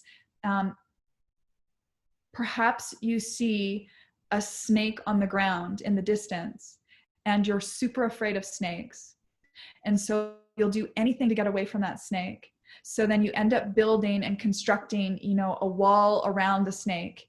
And then you realize, oh wait, maybe the snake can get around the wall. So then you start building, you know, a roof around it, and then more walls and more rooms. And then the next thing you know, you have a whole snake city that's built around this snake. And then all of a sudden, you know, let's say Jay comes into town, and Jay's like, what's going on? Like, why is there this like massive construction in the middle of the city? Like, what is this for? And I'm like, there is a snake in there and I'm so afraid of snakes, and it's to keep the snake out. And Jay's like, well, let me see the snake. And I'm like, oh, I don't know, go for it, but I'm going to stay out here. And Jay goes in and he's like, there's no snake in there. And I'm like, what are you talking about? It's right there. And Jay goes and he picks it up and he's like, it's a rope. Okay. So this happens a lot. You know, I don't know about you guys, but this happens to me quite frequently. You know, I'll go for a walk in nature. I love walking in nature, you know, and I'll see like a stump off in the distance, and all of a sudden I'll freeze and I'll go, is that a bear? And then I'll kind of like, wait a second. And then as I get closer and closer and closer, I realize, you know, it's a big rock, and the way that the shadow is hitting it from far away, it looked like a bear. So my whole system, my whole fight or flight chemistry got turned on based on my mind's perception of something that it perceived as inaccurate. So we are meaning-making machines, meaning that that's what we do. We make meanings around everything. And it's not wrong, but the meaning that we make around everything isn't necessarily always serving us. And personally, I found the work of Caryn Kiback. For those of you who aren't familiar with her, her work is fabulous. I'll write her name down here. And also the slide that I did just with the diagrams, I do have a resources page on the bottom. And if anyone wants that slide, I'll put a link up here, and you can send me your email address and I'll send the slide to you. But Caryn Kiback, her work is all around working with perception. It's looking at a past memory, even a past experience, and it's questioning our thoughts and our ideas about it by simply asking, is it true? Is it true? And then going into our experience that we're still holding on to in this moment.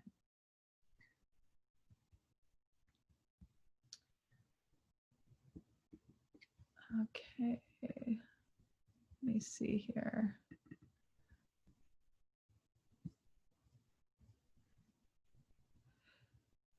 So where meditation comes into place with all of this, and to be clear, you do not have to meditate to reach or have an experience of a non-dual experience of reality. And I would actually postulate to say that you've all had that experience at some point in your life. It happened so quick or so small, you just didn't have a context for it. But meditation is probably one of the most primary techniques that we can use to help us get there. But there's also no guarantee, because it's not something that we're trying to achieve. It's something that we're training our senses to see that is just so covered up. So think of it like, going back to our wave and ocean analogy. If you were to walk into a lake and all of the sand gets kicked up, all of a sudden you can't see the plant life. You can't see the bottom. You can't see the minnows and the fish.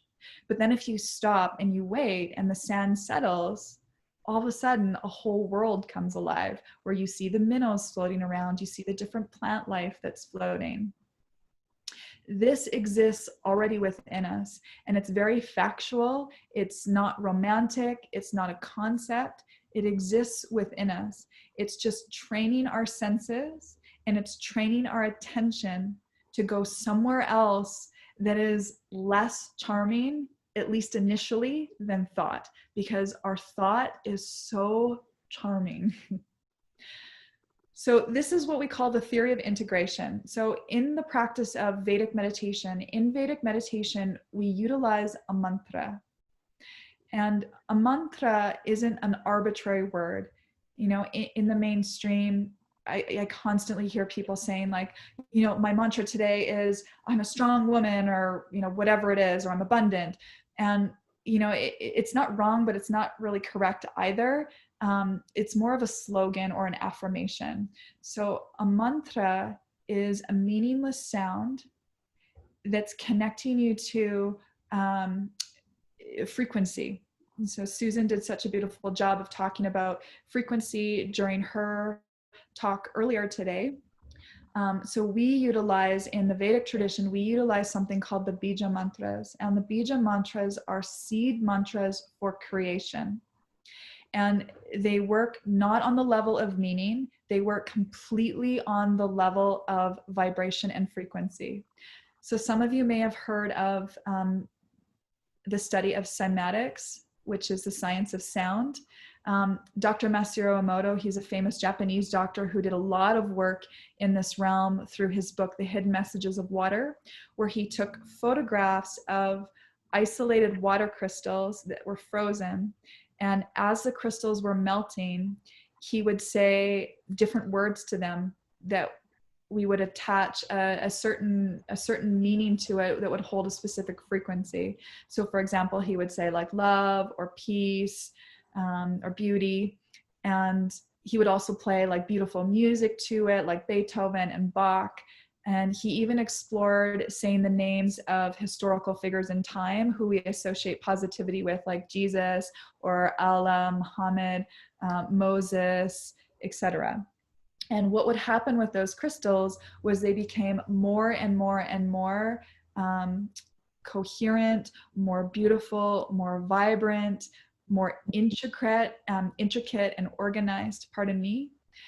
But then when he, on the other side of it, the contrasting side of it, when he would say sounds or figures or music that was more dissonant or distorted, so like heavy metal music, or words like evil, hate, or figures like Putin, Hitler, Stalin, what would happen with a water crystal is it would completely collapse into itself, and it looked kind of like a black hole.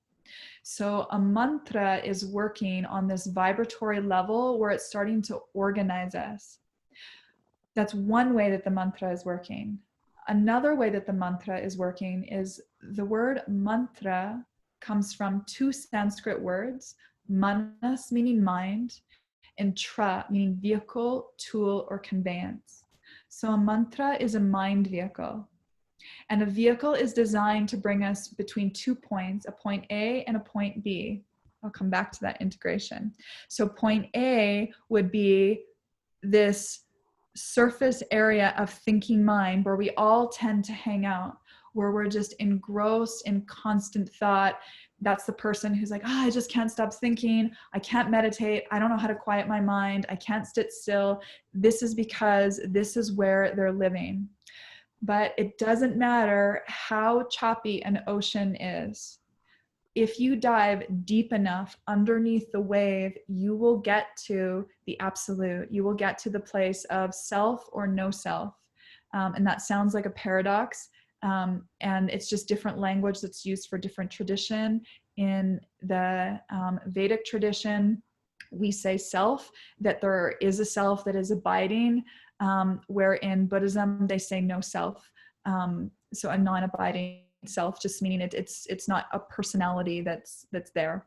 So it's really pointing to the same thing. We're just getting into semantics here. It's also known as awareness, the unified field when we get into quantum physics, presence, or the absolute. So that is always there. Just as you dive deep enough underneath a really choppy ocean, you will eventually get to a part of the ocean that is always calm and is always still and is always silent. And it's coexisting at the same time there's hurricane-like waves happening on the surface. Okay? So our mantra is taking you from point A, this gross state of thinking mind, to more subtler and subtler and subtler and subtler states of restful and peaceful awareness, which is down here, which is where we get dropped off.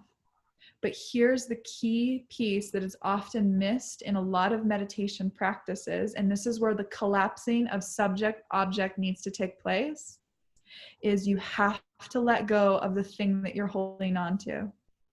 This is why most mindfulness practices fail.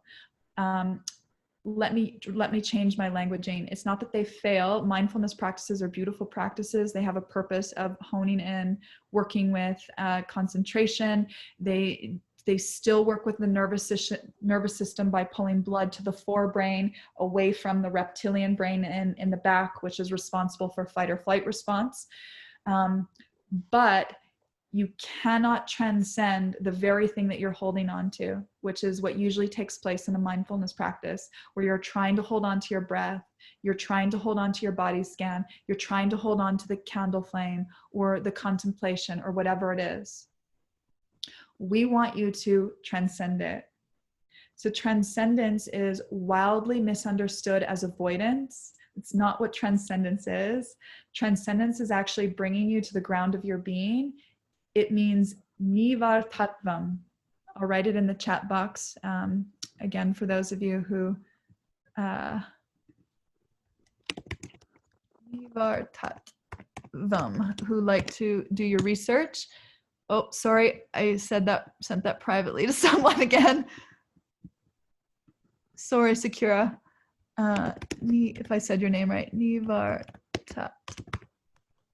tattvam.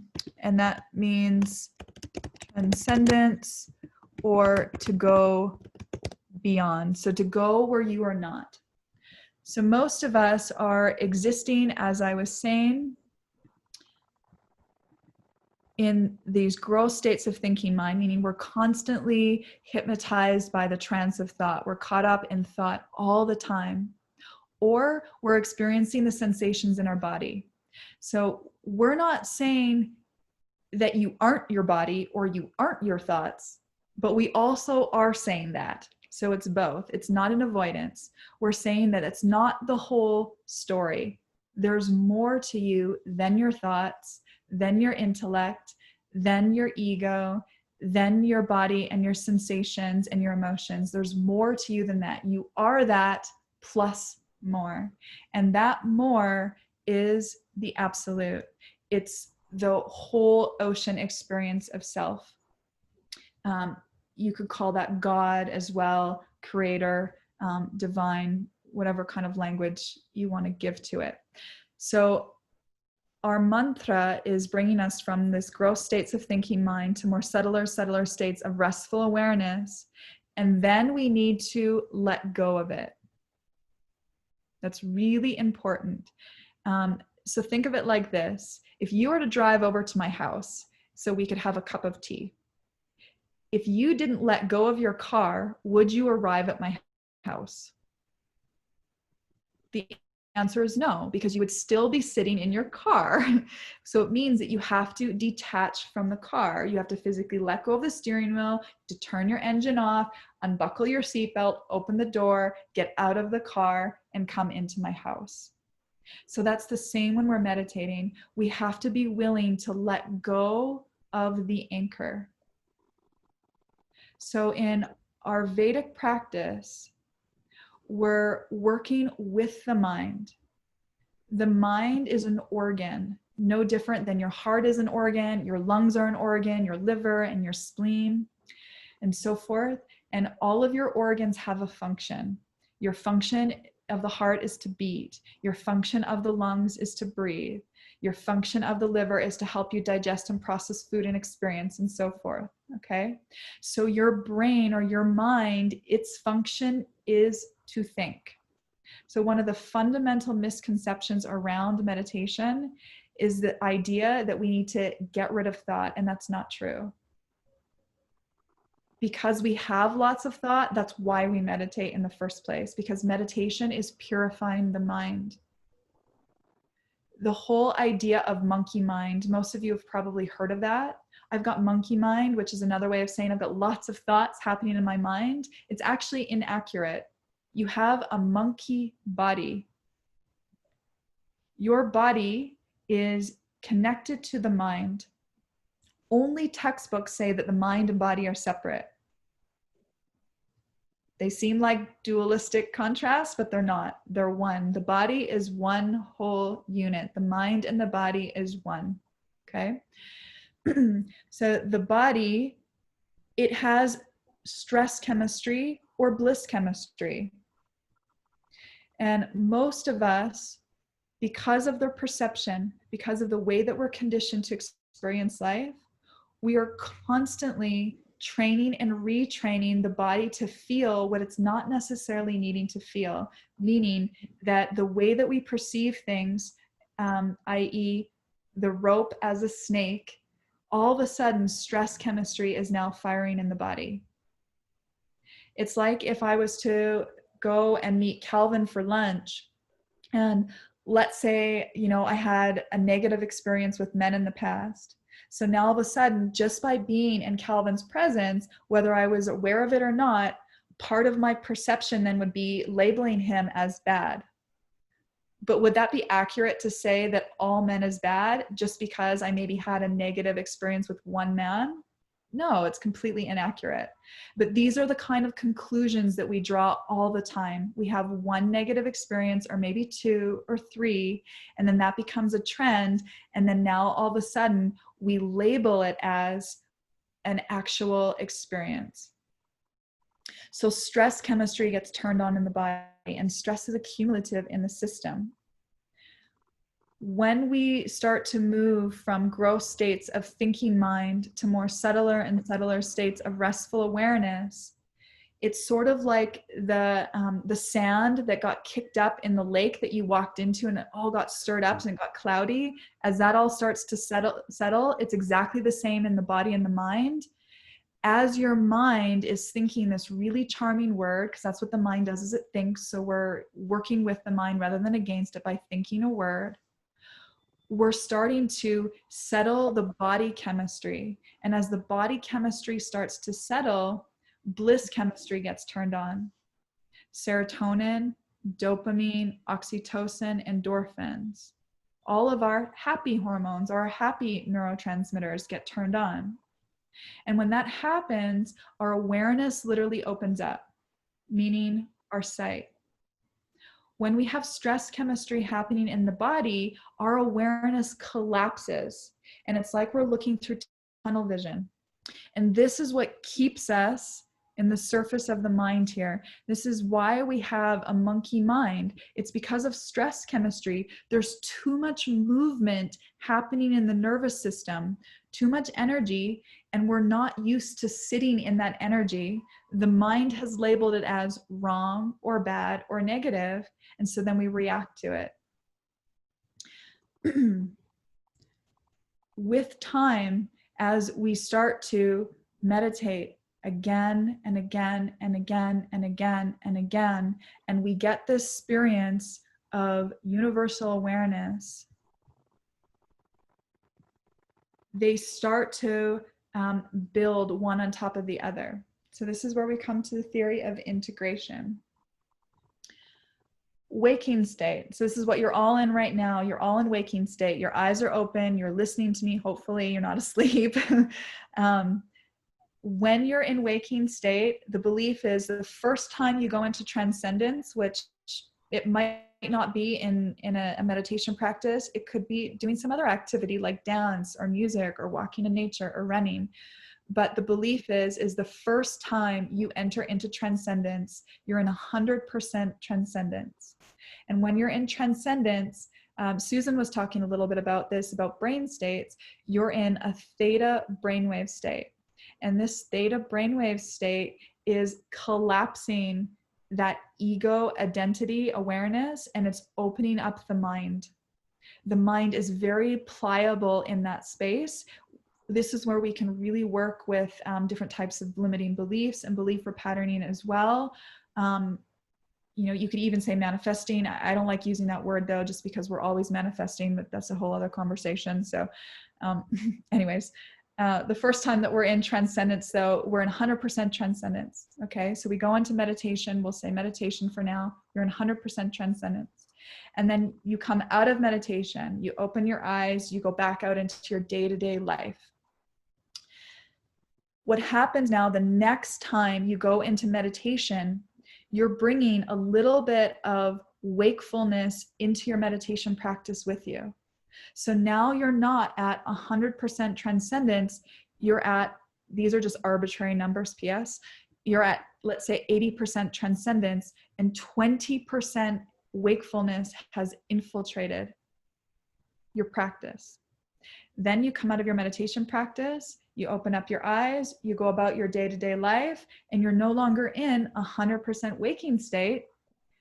A little bit of that transcendence has now come with you. A little bit of the absolute has come with you. Your 80% wakefulness, 20% absolute, your ability to detect. And then you go back into meditation again.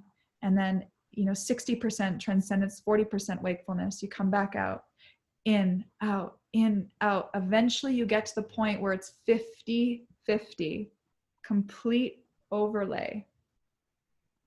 And this is where there's a difference between mindfulness and meditation. Meditation is actually ushering you into a fourth state of consciousness that is verifiable. Verifiable meaning that if you went to a doctor or a scientist and they hooked you up to an EEG machine, those electrodes that measures your brain waves, you would be in a whole new state of consciousness that is independent of waking state. You're all waking right now. Sleeping, it's what you're going to do later on tonight, and dreaming state. And each of these states of consciousness have their own set of brainwave states attached to them and their own set of physiological functioning, meaning that your body temperature is going to be at a certain rate when you're awake versus when you're asleep. More hormones and more chemistry is going to be at different times. So this fourth state is what is classically known as the first stage of awakening, or the first stage of enlightenment. And this is when we start to recognize, not as something that is romantic, not as a concept. Right now I'm explaining to you very conceptually, but it's not a concept. It is a very real life lived experience where this idea of absolute or God is now coming with you as part of your everyday experience. So you're experiencing the whole of ocean, not just this individual egoic self.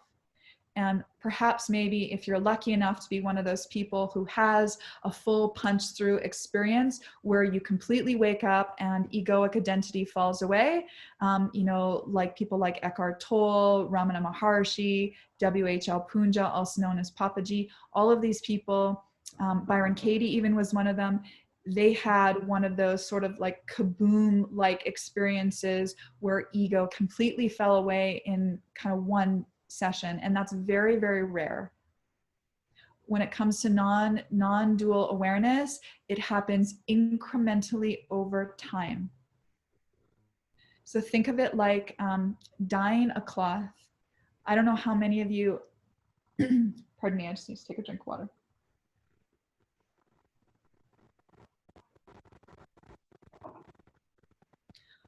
I don't know how many of you are familiar with dyeing clothes, but I used to dye a lot of clothes when I was younger. So this analogy kind of makes sense for me. But if you were to take a white piece of material, and let's say I wanted to dye, like a deep forest green, like my shirt, okay? You would dip it into the vat of dye. And then at some point, that material will reach a state of color fastness, meaning that it doesn't matter how much longer you leave it in the dye for, that's not going to be the thing that actually makes the cloth become that deep, rich shade of green. You have to actually take it out of the dye, rinse it under cold water, watch all the excess dye fall away, and then hang it in the sun to dry. And then once it dries, you put it back in the vat of dye. And then again, it reaches its state of color fastness where it's not leaving it in for hours and hours and hours. That's not going to make it the darker shade, it's pulling it back out, rinsing it under cold water, watching the excess dye fall away, and then hanging it back in the sun. Dye, rinse, hang in sun, dye, rinse, hang in sun. And then eventually that white piece of cloth becomes that desired shade of color. And it doesn't matter how much you rinse it, that shade doesn't go away. That's exactly what happens over time. That is what most people's experience of awakening is. It's kind of like a dawning. It's like the lights are dim and slowly over time they get turned on. Very few people have this sort of punch through wide awakening experience. For most of us, it's gradual. And this is what meditation helps us with, is it gradually is starting to bring us to this experience of absolute with individuality at the same time. So it's reconciling paradox. It's reconciling our divinity with our humanity. This sounds romantic, it sounds beautiful, it sounds really poetic and lovely, but it's actually very pragmatic. It's so pragmatic, because so many of us, when we enter into spiritual practices, we tend to flip-flop on that yin-yang or that continuum where we move away from the dark and we only go into the light. And some people get really obsessed with shadow and they're constantly just working on shadow, shadow, shadow. But they're both a perception. We're bringing you to what is containing all of it. What is holding all experience? What is holding the good, the perceived bad? What is holding the pain and the pleasure, the beauty, all of it? And when you enter into that, when that becomes a lived reality for you, this is when suffering ends. And I'm going to define suffering, because most people think that that means that, you know, you never get angry again, you never get upset, you never experience pain, but that's not what we mean when we say suffering ends. It means that we're no longer attached to the mind thinking that it's trapped in a scenario where you can't resource yourself to get out of it.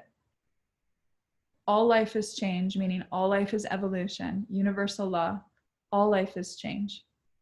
Life is always changing, meaning we're always revolving. We're always growing. We're always becoming while we're being and becoming simultaneously. Suffering ends when we recognize that part of us, that being part that is truly perfect and whole, and the part of us that is human and a work in progress and becoming all the time. Does that make sense? Getting some nods. Okay, so it's 8:30. I think I've talked long enough. I'll open it up for questions here. Jay said, you said about 4 states of consciousness. Is taking psychedelics such as magic mushrooms take us to this 4th stage or something else, even for a short duration? Sure, Jay. I think psychedelics certainly can open us up to new states of expanded awareness and consciousness. What most people find, and this has been my own personal experience, maybe some of you have had other experiences, but I know personally I've explored, DMT, I've explored magic mushrooms, I've explored MDMA, all in more of a spiritual type setting. And it certainly has opened up my awareness to, new states of consciousness. But what I've personally found is it's really difficult to integrate. We need something to help us integrate, and that's where our meditation practice really helps us with that. Maybe someone else has a different experience, but that's been my experience. Does anyone have any questions for me about any of this, all of this, whether it's meditation, non-duality, something of the like, within the context of what we've been talking about? I got a question, Caryn. Sure. Would you say the body is an image in the mind? The body is an image in the mind. Like, is mind present prior to the body? Or yeah. Depends which mind you're talking about. So there is absolute mind, which is the container for it all, and that's where then we would say that the body is an image in the mind. But then there's our relative mind, or individuated mind, or subjective mind. Okay, so it depends which mind you're talking about. It's both.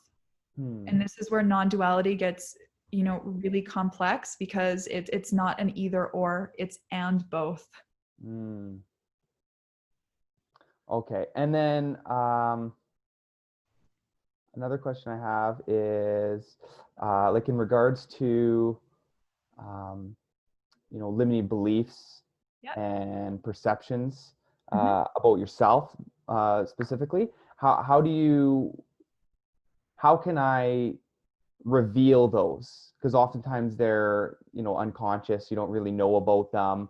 You know, you can use like triggers and different things as opportunities to kind of open that up to yourself. But, you know, how can I really bring that stuff to the light, into my awareness, and how do I release or reframe them? Beautiful question. So we don't have to go searching for them. Life is going to do that for you. Just live your life. Truly, I know it's not always the answer that people want to hear, but truly, life is constantly providing us with circumstances and opportunities to reveal to us where we're not free.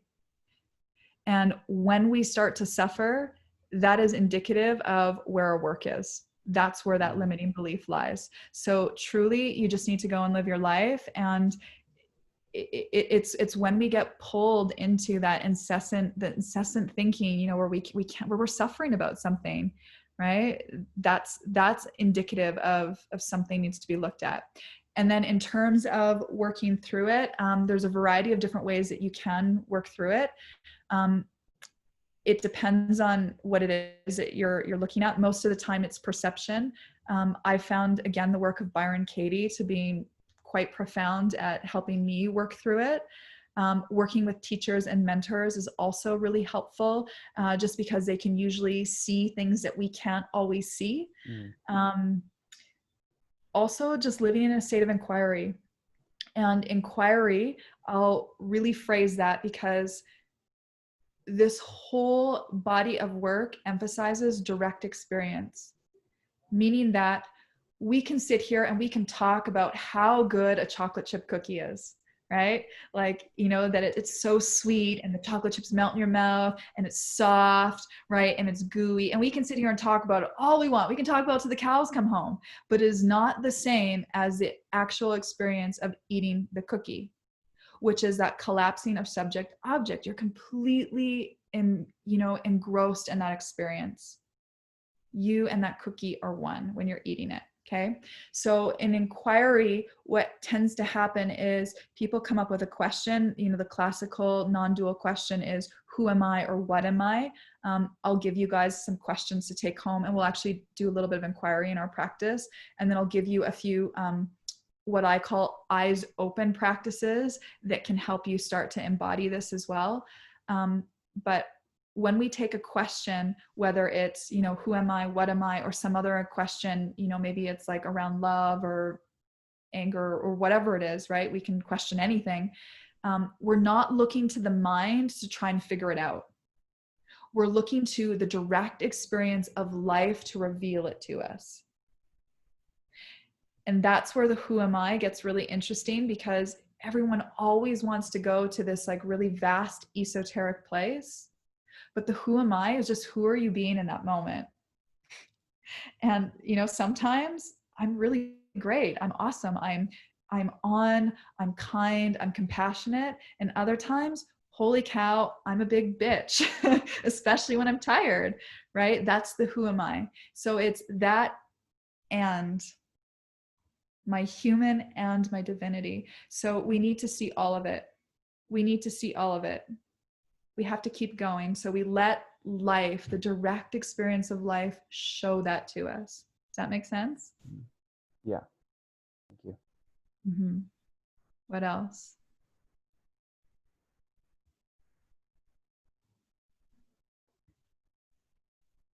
Monique is saying that Byron Katie has public Zoom meetings with questions, one-on-one support. So great. So you can Twitter Byron Katie. She's got a lot of really great YouTube stuff. A lot of her work is free. Her Judge Your Neighbor worksheet is free as well. If anyone wants the Judge Your Neighbor worksheet and you're having trouble finding it online, I have it and I can send it to you. It's totally free, so it's not like I'm impinging on something if I was to give it to you. There's a lot of resources there. You know, in terms, Jay is asking me how many people have got transformed or transcended due to my teachings. All my students transcend.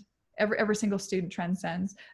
To what degree is all relative. It's going to be completely relative to every single student. There's a willingness that is also involved with this. Maturity is huge. Most of us get really caught up in the known, and so much of what I do with my students, one end of it is teaching meditation, but the other end of it is intellect correction. Majority of my work is intellect correction, where I do one-on-one mentorship, and that just takes time. I cannot, no teacher, me or no one else, cannot wake someone up, so to speak, because it's a gateless gate that you have to walk through. It's already there. You have to see it. And not everyone is willing to see that. And so all we can do as teachers is point at best. So that's why it sometimes takes a lot of maturity. Not always, but sometimes. Regarding the question that came up about psychedelics, there's a petition to decriminalize plant psychedelic medicines in Canada so that people may be able to have these experiences, especially integrated experiences in psychotherapy. Okay, so that's Robin just providing some petition. Thank you, Robin, for that. There's a lot of beautiful work around psychedelics coming out within the realm of working with trauma.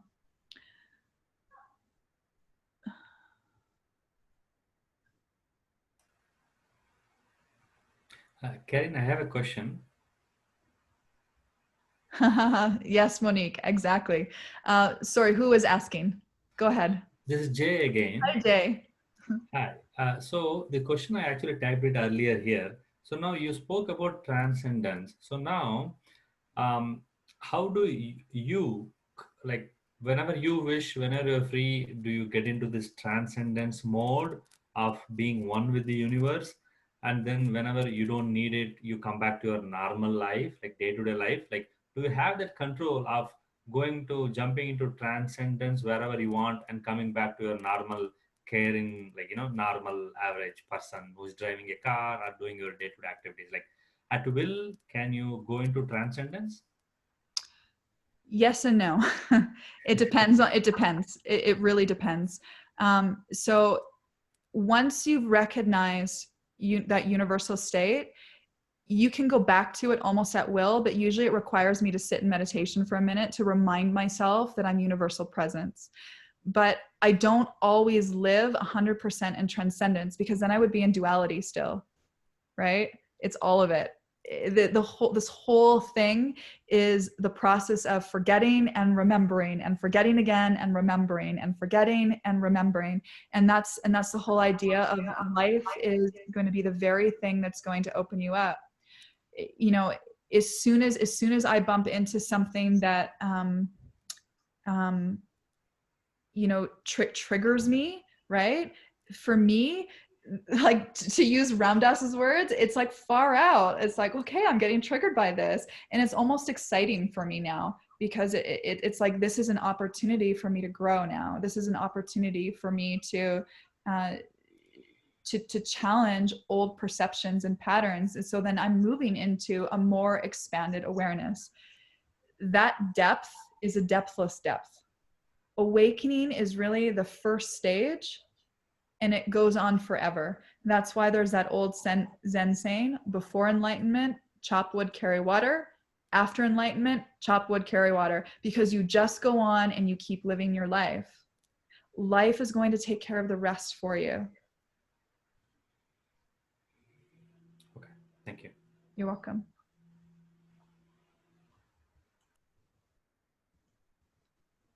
Or it is a game, not similar, but exactly that. I kind of see it as a game. I mean, that's why it's called the play of life, the divine Leela. The play of life, Monique. It's a bit of a game, I think. It's a cosmic game. One of my teachers, he calls it the cosmic game of Houdini. That magician. So it's this cosmic game of hide and seek. Okay. Any other questions from anyone? I actually have one. Yeah. Regarding what I just posted in chat. So like earlier you were talking about like how wanting to, when we're learning about like how we have these like programs and things to work on that will improve our way of life.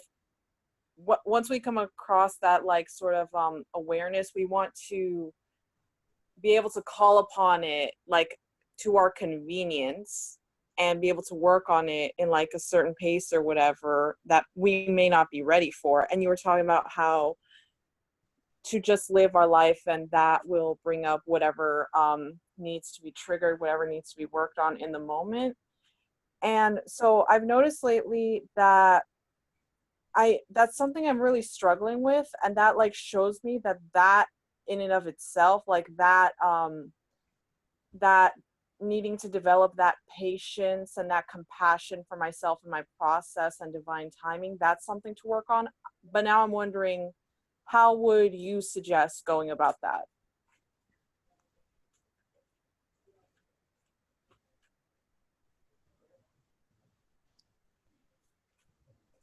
We have to be very careful when we're living in this constant state of needing to fix or change or wanting to.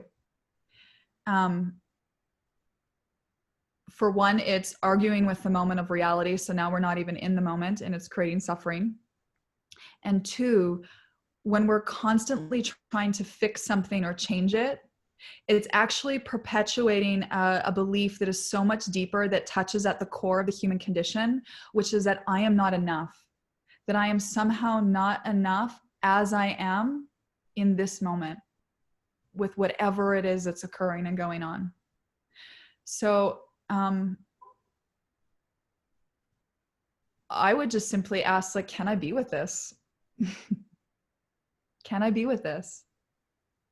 And if the answer is no, then ask more questions. Okay. And that actually kind of ties into another thing I was wondering about. The way that you talk about meditation and like the things that can come up and the freedom that comes like from engaging in that process and consistently, it's very inspiring, and that's really necessary for me, because like meditation for me, like I'm still in a place where it's very tedious and I'm like, this meditation sucks, but I have like something to look forward to, like if I'm aware of like the benefits. But also when I like am thinking about the benefits, sometimes I get like really excited. Like listening to you talk got me like, I don't know, like around my stomach. I don't know if that's like the solar plexus or whatever, or that general area. I got like. Was it above really the belly button or below the belly button? Above. Above, okay. Solar plexus area. Yeah, go ahead. Sorry. I was getting like really excited and like fired up. And my thing with it is that like that's cool, but that's also like something that I experience where I'm excited to be proactive about something and benefit from that proactivity. But it's like so exciting that I can't really hold it, and I have to like start pacing or think about something else because it kind of overwhelms me. So like of course I'm not going to be able to do like chores or like some sort of work, whatever I'm excited like to benefit from, if I can't like sit down and do it. And of course like that's going to make meditation a struggle. So is that also like a can I be with this sort of deal? Absolutely.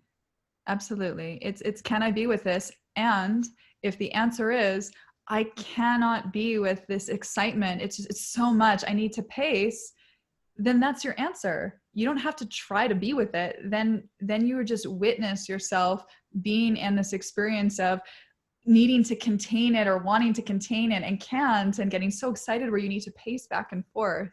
You see, this is where sometimes this gets so tricky because we start to judge the judgment, and we start to try to, you know, it's like things kind of overlaying on overlaying on overlaying.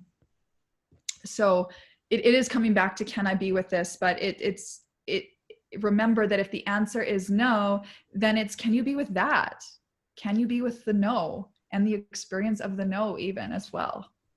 Right? Does that make sense? Yeah, so is it kind of like how when someone wants to like get fit or like have muscle or whatever, like I can't like let's say like there's a certain like amount of weight like I can't lift even though I really want to. So instead like go for the smaller weights and just build towards and like be patient with like the gradual process of building muscle over time. Like if I can't be with my excitement and I have to pace and I can't help it, like maybe next time I'll be a little bit closer to being able to be with it. Totally. And if you can't be with it in its fullness and you're pacing, you're still being with it. You see? You're just being with it, not how maybe you think you want to be with it. Does that make sense? Right? You're still being with it. That kind of ties into something that like I figured out was that like a lot of times when we say that we can't handle something, we can handle it, just not the way that we want to. Like the only way to not handle something is to just stop existing. Like you get through it like one way or another. Okay, and I was also wondering about like, do you know about like how what brainwave activity is going on, like not just in dreams but also like in lucid dreams specifically? I don't know about lucid dreams specifically. Yeah, I mean, I know dream state is delta, but lucid dream might be different. So I'm not sure about lucid dreaming. Someone else on here might know. If you do, please feel free to type it in. I don't know what that brainwave state is, though. All right, then. Thank you. You're welcome. Okay, so it's 10 to 9. I'd like us to meditate. So let's everybody have a quick pee break. I know for sure I need to pee, and we'll meditate for 15 to 20 minutes. So let's take, what do we need, 5 minutes or less? 5 minutes? Let's say 5 minutes. Okay, so it's 10-2. Come back at 5-2, go to the bathroom, get a drink of water. And when we come to meditate, you know, the classic meditation position, if you Google meditation, you know, is seeing the person in the lotus position with their legs crossed and their hands like this. I want you to forego that for today's practice. Even if you're comfortable sitting it like that, I want you to forego that for today. I want you to have a different experience than what you're used to. This is a different practice. Just like all exercise is good for us, but different exercises have different rules, so to speak. It's like you can't take the rules of hockey and try to transfer that over to lacrosse. It's not quite the same, right? So this style of meditation has a little bit of a different rule. So I want you to get comfortable, meaning I want you to have back support. So however you set yourself up, your legs can be crossed if they want. You can be sitting on a chair. You can be laying even in bed as long as your back is upright. I'm actually in my bed right now. That's where I like to do podcasts. So I often will just have my legs straight out, but I want you to have back support and your head and neck is free. Okay. So we'll meet back in 5 minutes at 5 to 9. All right. And go.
Okay, so we got a few more minutes. I'm just going to answer this question by Sakura. I apologize if I'm not pronouncing your name correctly.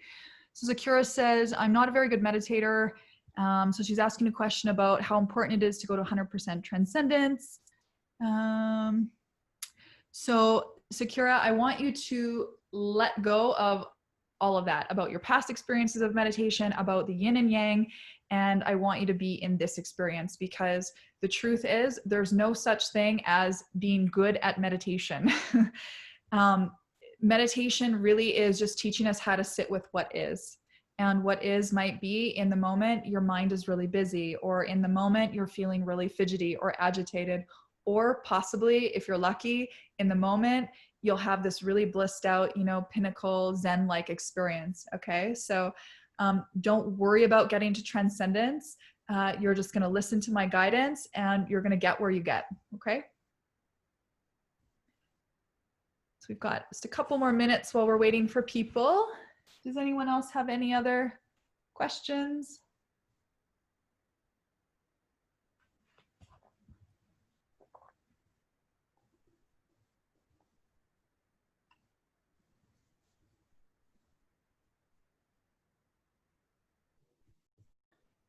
Caryn, do you find that you're like with the practice that you're like, how often would you say you can be in that 50-50 state?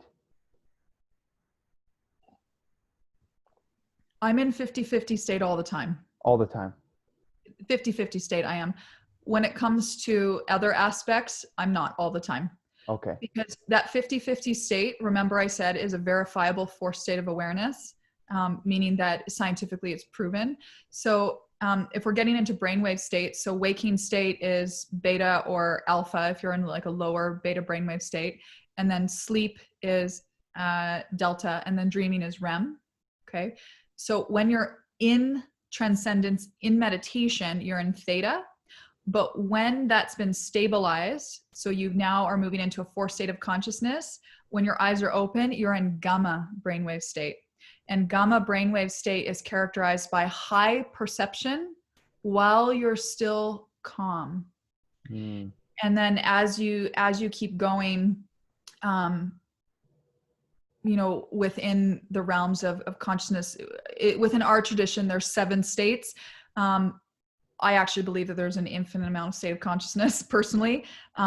But within our tradition classically, and also what's scientifically been proven in terms of brainwave states, there's 7. And so then you start to get mixed brainwave states. So you start to mix gamma with epsilon, which is a low beta brainwave state. And this is when you start to have increased simultaneity.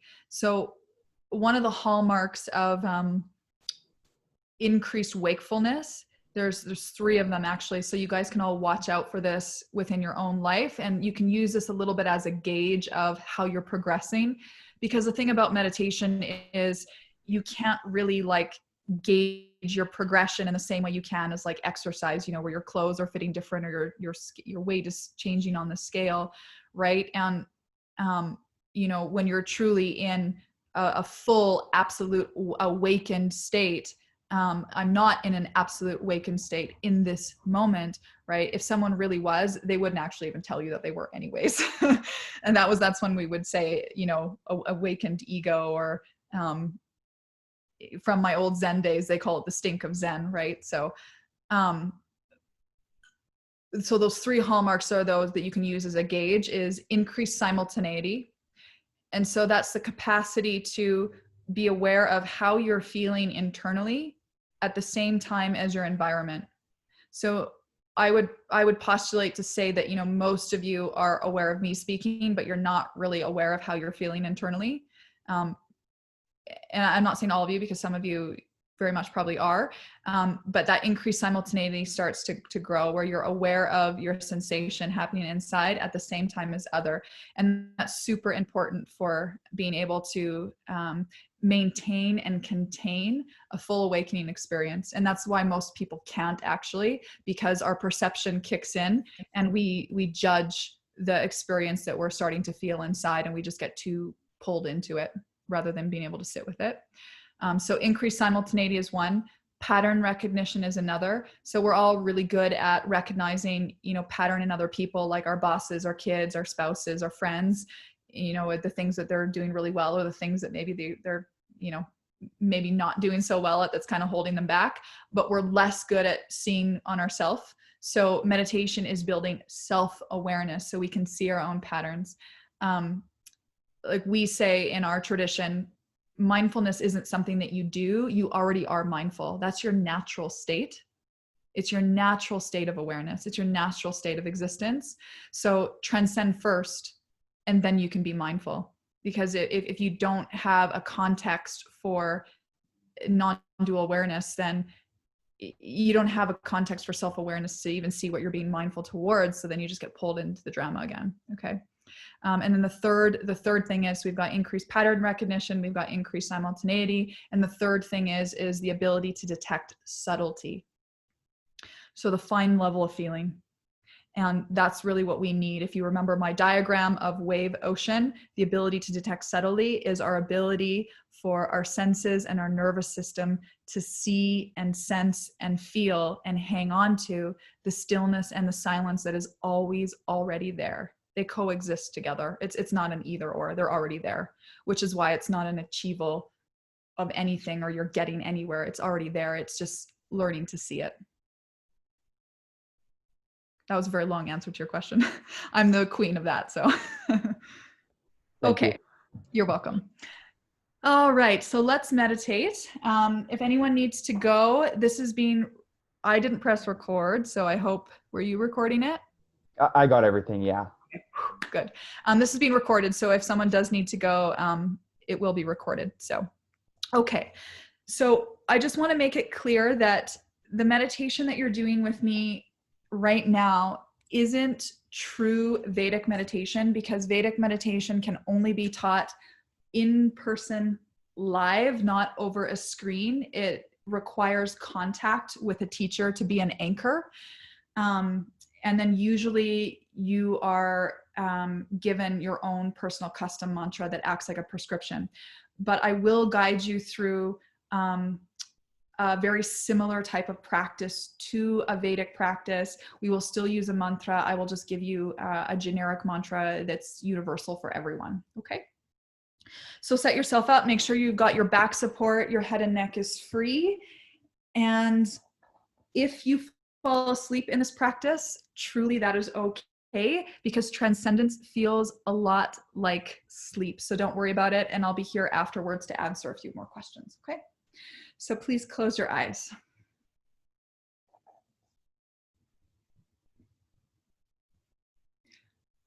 With the eyes closed, take a full deep breath in through the nose. And then exhale and sigh. And then do that again, deep, full breath in through the nose. And exhale and sigh. Last one, full breath in here. Hold the breath in at the very top, hold the breath in. Keep the breath suspended. Purse your lips like you're sipping through a straw, and then drink in even more. You're super full, you'll feel the body tense up a little bit. Hold, give yourself an experience of fullness. And then exhale and release, and let your whole body melt into the natural pull of gravity. Feel the belly go soft as it finds its own natural breath and rhythm.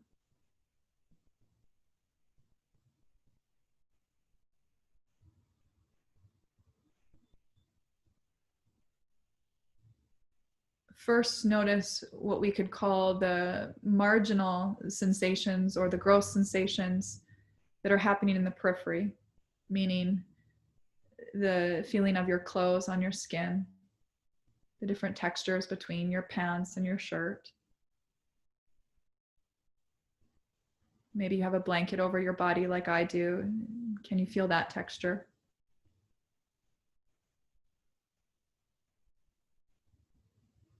Notice the chair that your bum is positioned on and what that texture feels like.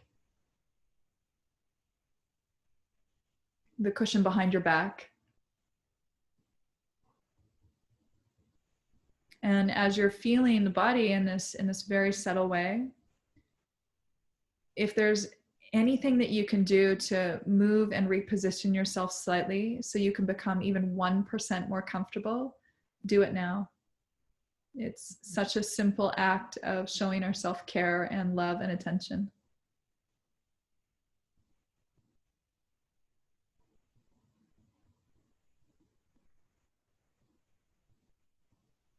Bring your attention to sound now, the sound around you. The sound of my voice. Perhaps you can hear sound in your own environment, echoes of the streets outside, rustling within the household.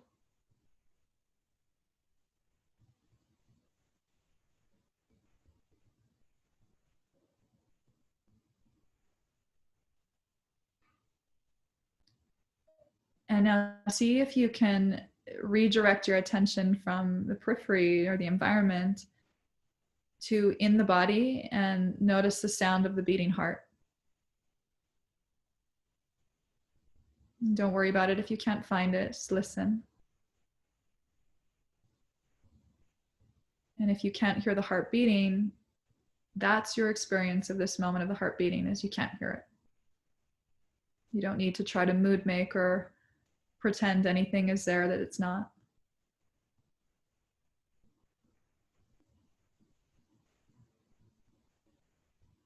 And then bring your attention back out into the environment and notice the sounds around you. In this way, we can use sound to geolocate self, almost like surround sound, noticing the sounds that are happening to the left and to the right, that are maybe appearing like they are coming from in front of you or behind you or above or below you.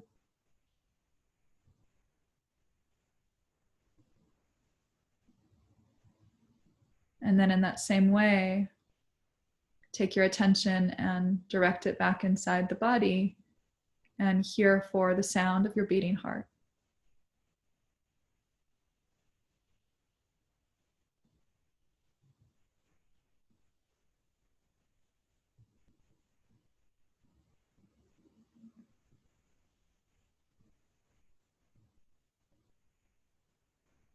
Last time, bringing your attention back out into the environment, noticing the sounds around you.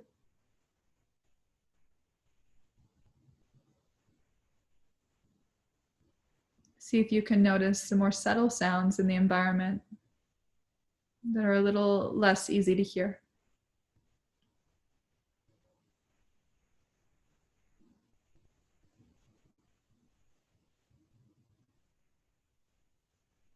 And then redirect your attention inside the body and hear the sound of your heart beating.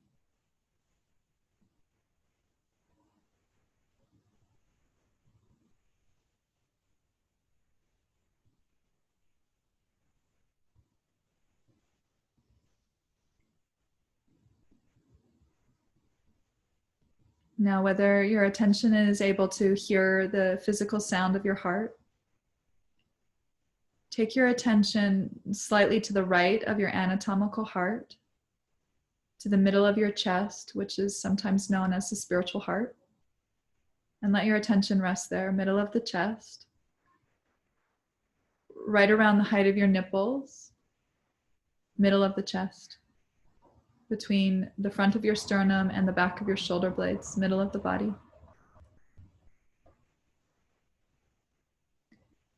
And now begin to pick up the word silently inside the mind without moving your tongue and lips. Aham prema. A-H-A-M, aham prema. P-R-E-M-A. Aham prema. Don't worry about getting the sound perfectly right.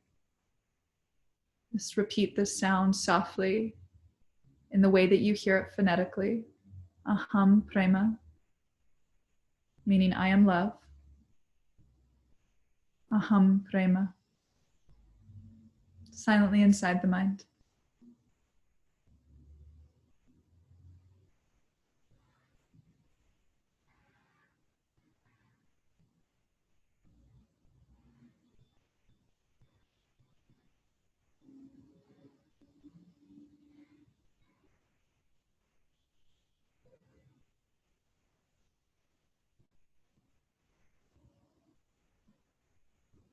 Let go of the word now just for a moment and notice how you feel. Notice the quality it's evoking inside the body.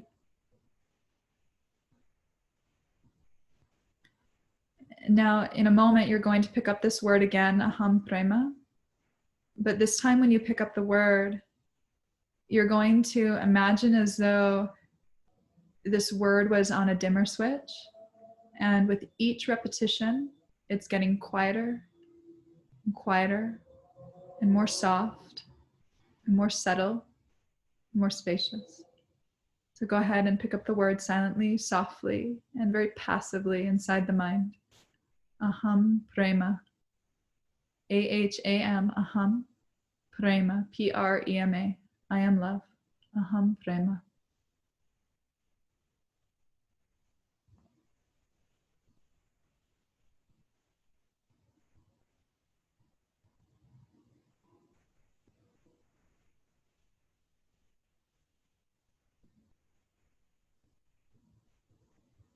At any time that you forget what you're doing, you become distracted by thought or sounds around you, don't feel sorry about it. Just simply redirect your attention back to the word and start again softly in the mind. Aham prema, repeating it. See how quiet you can get this word. Aham prema. Follow it all the way down, as quiet as it'll go. And just when you think the word can't get any quieter, see if it can get even more quiet and be willing to go into the depth of that silence and stillness. I'm going to stop talking for a moment so you're not processing me. Continue on with this word, repeating it softly.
Aham prema, softly and sweetly. Just notice what thought you are on and gently come back to the word. Repeating it softly and passively. It's getting quieter and quieter and quieter. Be willing to go into the silent, still space where consciousness is observing consciousness. Follow the word all the way down to its source. Aham prema. Quieter and quieter and quieter.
Jai Gurudev.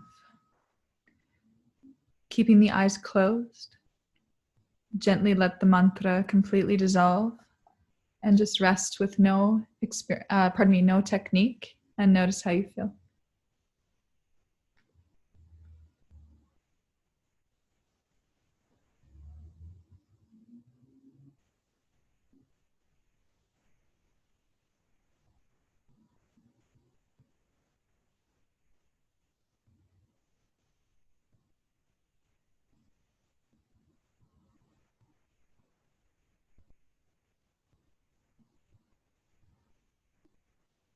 And with the eyes still closed, just gently bring in more sound through the ears.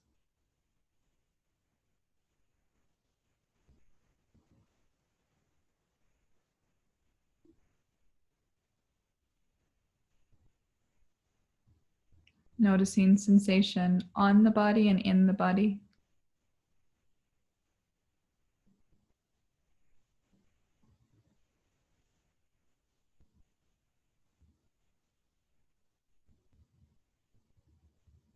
Eyes are still closed. Gently peer into the back of the eyes and notice what you see, whether it's pure darkness or light filtering through or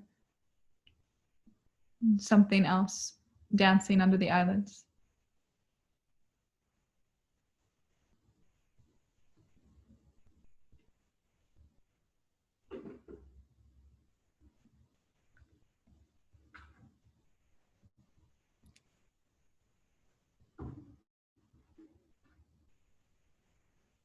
Take your tongue and lick your lips. Notice the texture of your lips and the little bit of saliva that builds in the mouth. Swallow as you experience taste in the mouth. Even though we're not eating, taste is always awake and alive. You'll feel the breath naturally deepen just a little, and as the breath deepens, just see what your experience of smell is in this moment.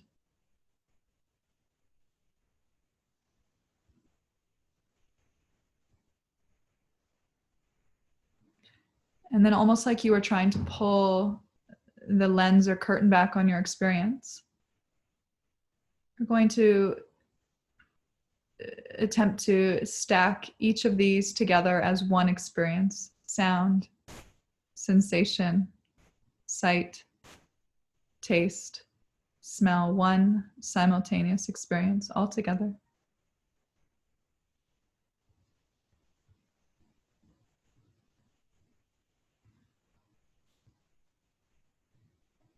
Now, remaining in this experience, whatever is occurring for you, simply ask the question, and without looking to mind for the answer, let direct experience show you the answer. Who is meditating? Who or what is meditating?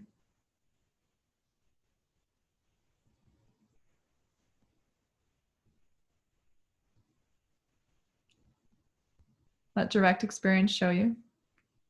And perhaps you'll receive a response tonight, and perhaps not. Both are perfect. Trusting that whatever is occurring for you now and whatever occurred for you in your practice today was your perfect medicine.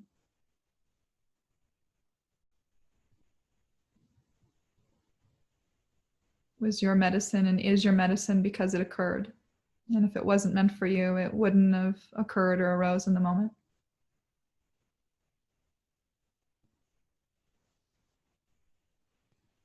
Again, drop the question in one more time. Who or what is meditating?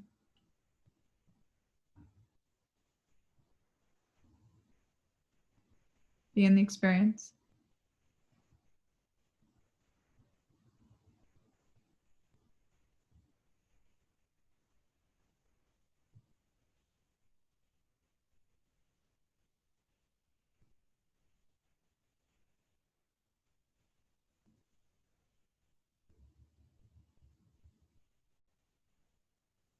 And slowly begin to deepen the breath.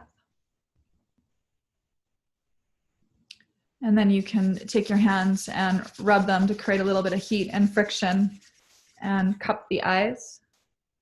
Open the eyes inside the palms to blink a few times to desensitize the eyes.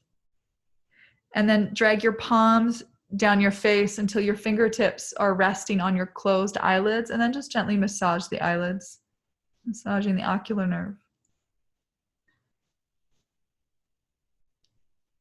And then when you're ready, you can open the eyes slowly.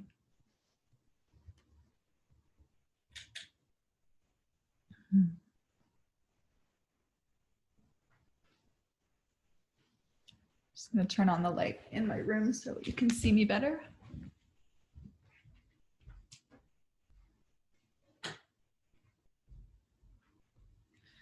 We've transitioned to nightfall.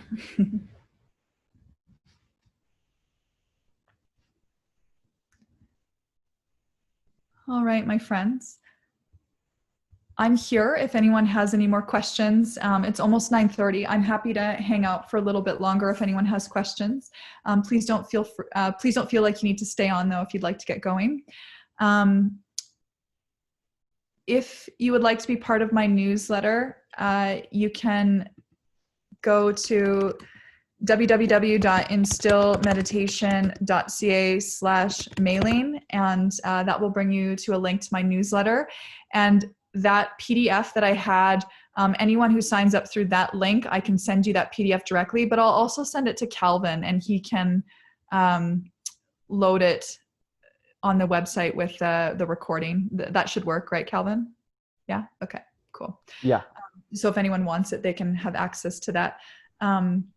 And if any other questions, percolate once this is all kind of settled, feel free to send me a message and email me. Monique is asking, are moments of distraction another way of getting out and having the opportunity to go back in, like taking the cloth out of the dye? Absolutely. Absolutely. And moments of distraction are also showing us how easily our attention is habituated to the trance of thought, essentially.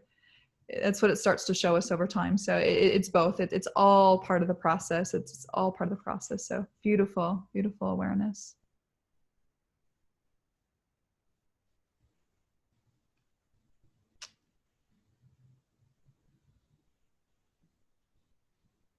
Okay. So we've got your classical non-dual inquiries for those of you who want to sit with this a bit more. The who am I personally like what am I, or who or what is meditating. I find that so much more interesting and revelatory. So you're welcome to sit with that. Another really great question to also sit with in terms of inquiry is what is alive inside of me right now? That is going to bring you right into experiencing. And then my favorite practice for day-to-day eyes open experience, because meditation is really just the training ground. Eventually what we do in meditation, meaning we recognize we're distracted and then we come back to the anchor point, that needs to happen in our eyes open experience. And this is where conscious choice is huge. Our capacity to be present is a conscious choice, or rather, we already are present, but to remain in the experience or the direct experience of presence as opposed to just presence of thinking mind is a conscious choice. And it's a willingness to place our attention somewhere else other than thought. So there's 3 kind of portals to presence, if you will. And this comes, it very much relates to Advaita Vedanta, but it actually comes more from the 4th wave world of Gurdjieff, Jeff, for those of you who've maybe studied his work. 1 is the anchor of the breath. So just simply dropping into your breath during the day.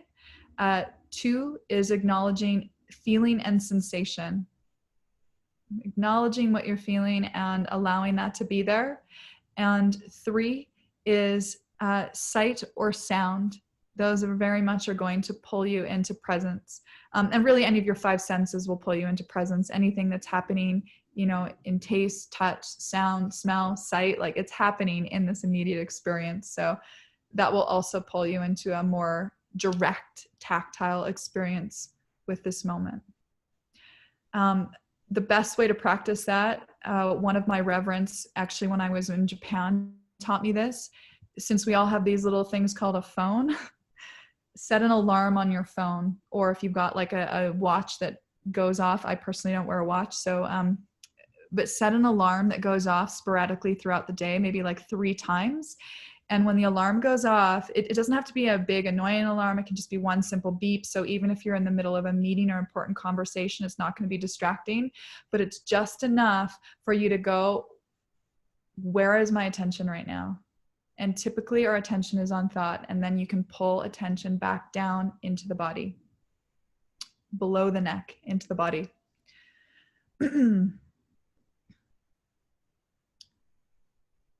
Okay. All right, friends. I'm here. If anyone has any more questions, I'll hang out for a few more minutes, but thank you all so much for your presence and your listening and your willingness to learn. Feel free to send me an email if you'd like. Thank you so much, Calvin, for arranging this and for inviting me in to speak to your group. I feel very honored and privileged, and I hope you know, some of you got something out of this. So Yes, thank you so much, Caryn, and thanks everybody for joining us tonight. I have a question, Caryn. Please. So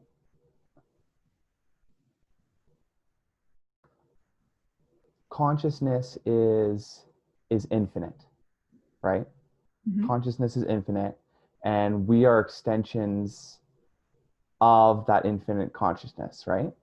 Mm-hmm. So, but it seems that we're limited. Like it seems that we're limited, right? Yes. So, is it possible if one was to like clean that belief of being limited, would that allow you to do things that would otherwise be seen as like impossible? Does that make sense? Yeah. I mean, certainly it can. I mean, that's what this whole thing is it's reconciling our boundless nature within the boundaries of what it means to be a human. It's reconciling the inherent paradox, and that's where, you know, living this life is just so important, because circumstance in your life is just revealing to you where you have a limited or limiting belief around your boundless nature. So it's essentially a call to upgrade that belief into something that's more boundless. And so, you know, you can try to limit all those beliefs. I don't know if we ever really can in this lifetime. I personally think that it's just an ever deepening experience, that you're never ever going to wipe them all out. It's just going to keep growing and expanding and growing and expanding and growing and expanding. But I mean, that is really what we're stepping into, is the realm of possibility. That's what all the great figures of our time have really tapped into, is possibility. They're challenging their belief of what they know to be true or not true, to see what's possible. And so I don't know if you necessarily, at least in my own experience, I personally haven't found that I've needed to wipe the belief clean, but it's recognizing that there's a belief there. And then it's coming back to that beginner's mind, that attitude of, let's see, like, I don't know if this is true, but let's see what's possible. And it's a willingness to do that again and again and again and again and again. Mm-hmm.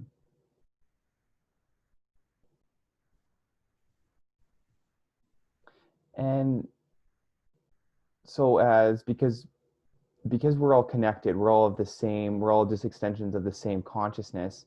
So as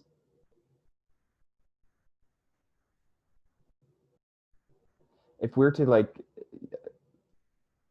break free from some of these beliefs, or not break free from the beliefs, but like kind of transcend them, realize that they're limiting in nature, will that, like that frequency, will that extend throughout everyone and make it possible for them to like also transcend it? Like will it create like a dominoes effect, like as you reach different depths of your evolution and consciousness, will that also expand and do that for everyone as well?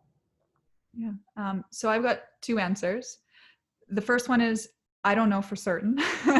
and the second one is there's a belief of that. Yes. So within my lineage, one of our great teachers was Brahmananda Saraswati, and he was the teacher of Maharishi Mahesh Yogi, which a lot of you have probably heard of, who was responsible for bringing meditation to the West. He taught like the Beatles and stuff. So Maharishi, through the TM movement, so Vedic meditation has got similar roots to TM, but we stand alone, we stand separate. Maharishi coined something called the Maharishi effect. And there's a belief that if, I think it's maybe like 1% of a population, if they start meditating and, you know, they come to recognize their unbounded nature, it's enough to create a rebound effect to affect everyone around us. And I would say that there is an element of truth to that. And that's strictly just coming from direct experience of me seeing what happens when I meditate in the household, when I go and visit my family who are very much non-meditators, you know, quote unquote spiritual practitioners in any sort of traditional sense.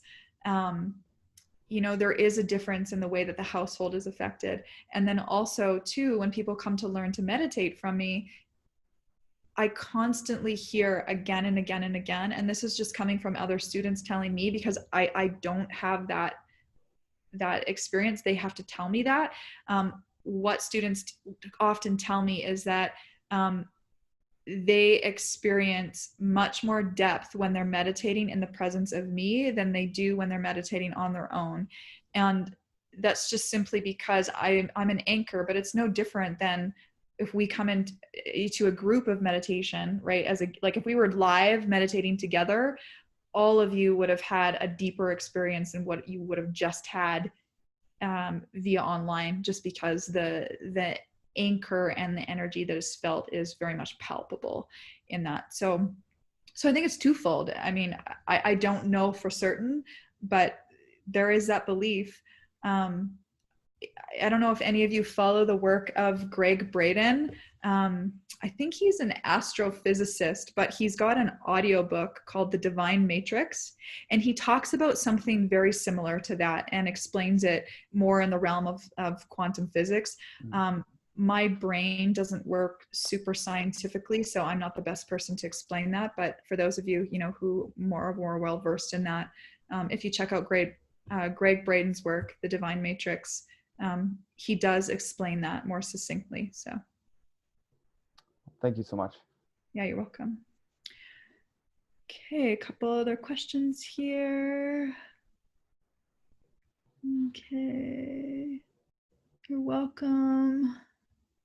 Any sources of information on how to use meditation to improve attention for someone with dementia? Tim, if you're still online, there has been research on this style of meditation improving dementia through the TM organization. So this is definitely an option. But I mean, I think any meditation would probably help improve dementia. I don't know of any resources off the top of my head, but I do know that the TM organization has done a lot of independent research of their own, and Vedic meditation would fall under a similar category to that. Monique mentioned of 5 senses for meditation, reminding me of meditation. So there's some resource from someone Monique is recommending here as well for others. Okay. Anything else?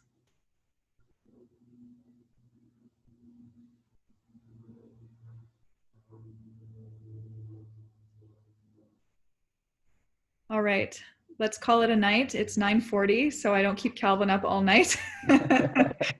Thank you so much. So again, feel free to reach out to me at any time through my website or contact information. I'm available. I often run free intro talks as well. Some of the information will be a little bit repeat, but also a little bit different during my intro talks. I usually break down the different styles of meditation for people during those. So have a great night. Be well, everyone. Beautiful. Thank you so much again, Caryn. Thank you, Super Calvin. grateful that you came and did this. And just to let everyone know, I have a whole list of Caryn ways to get in contact with Caryn on our website.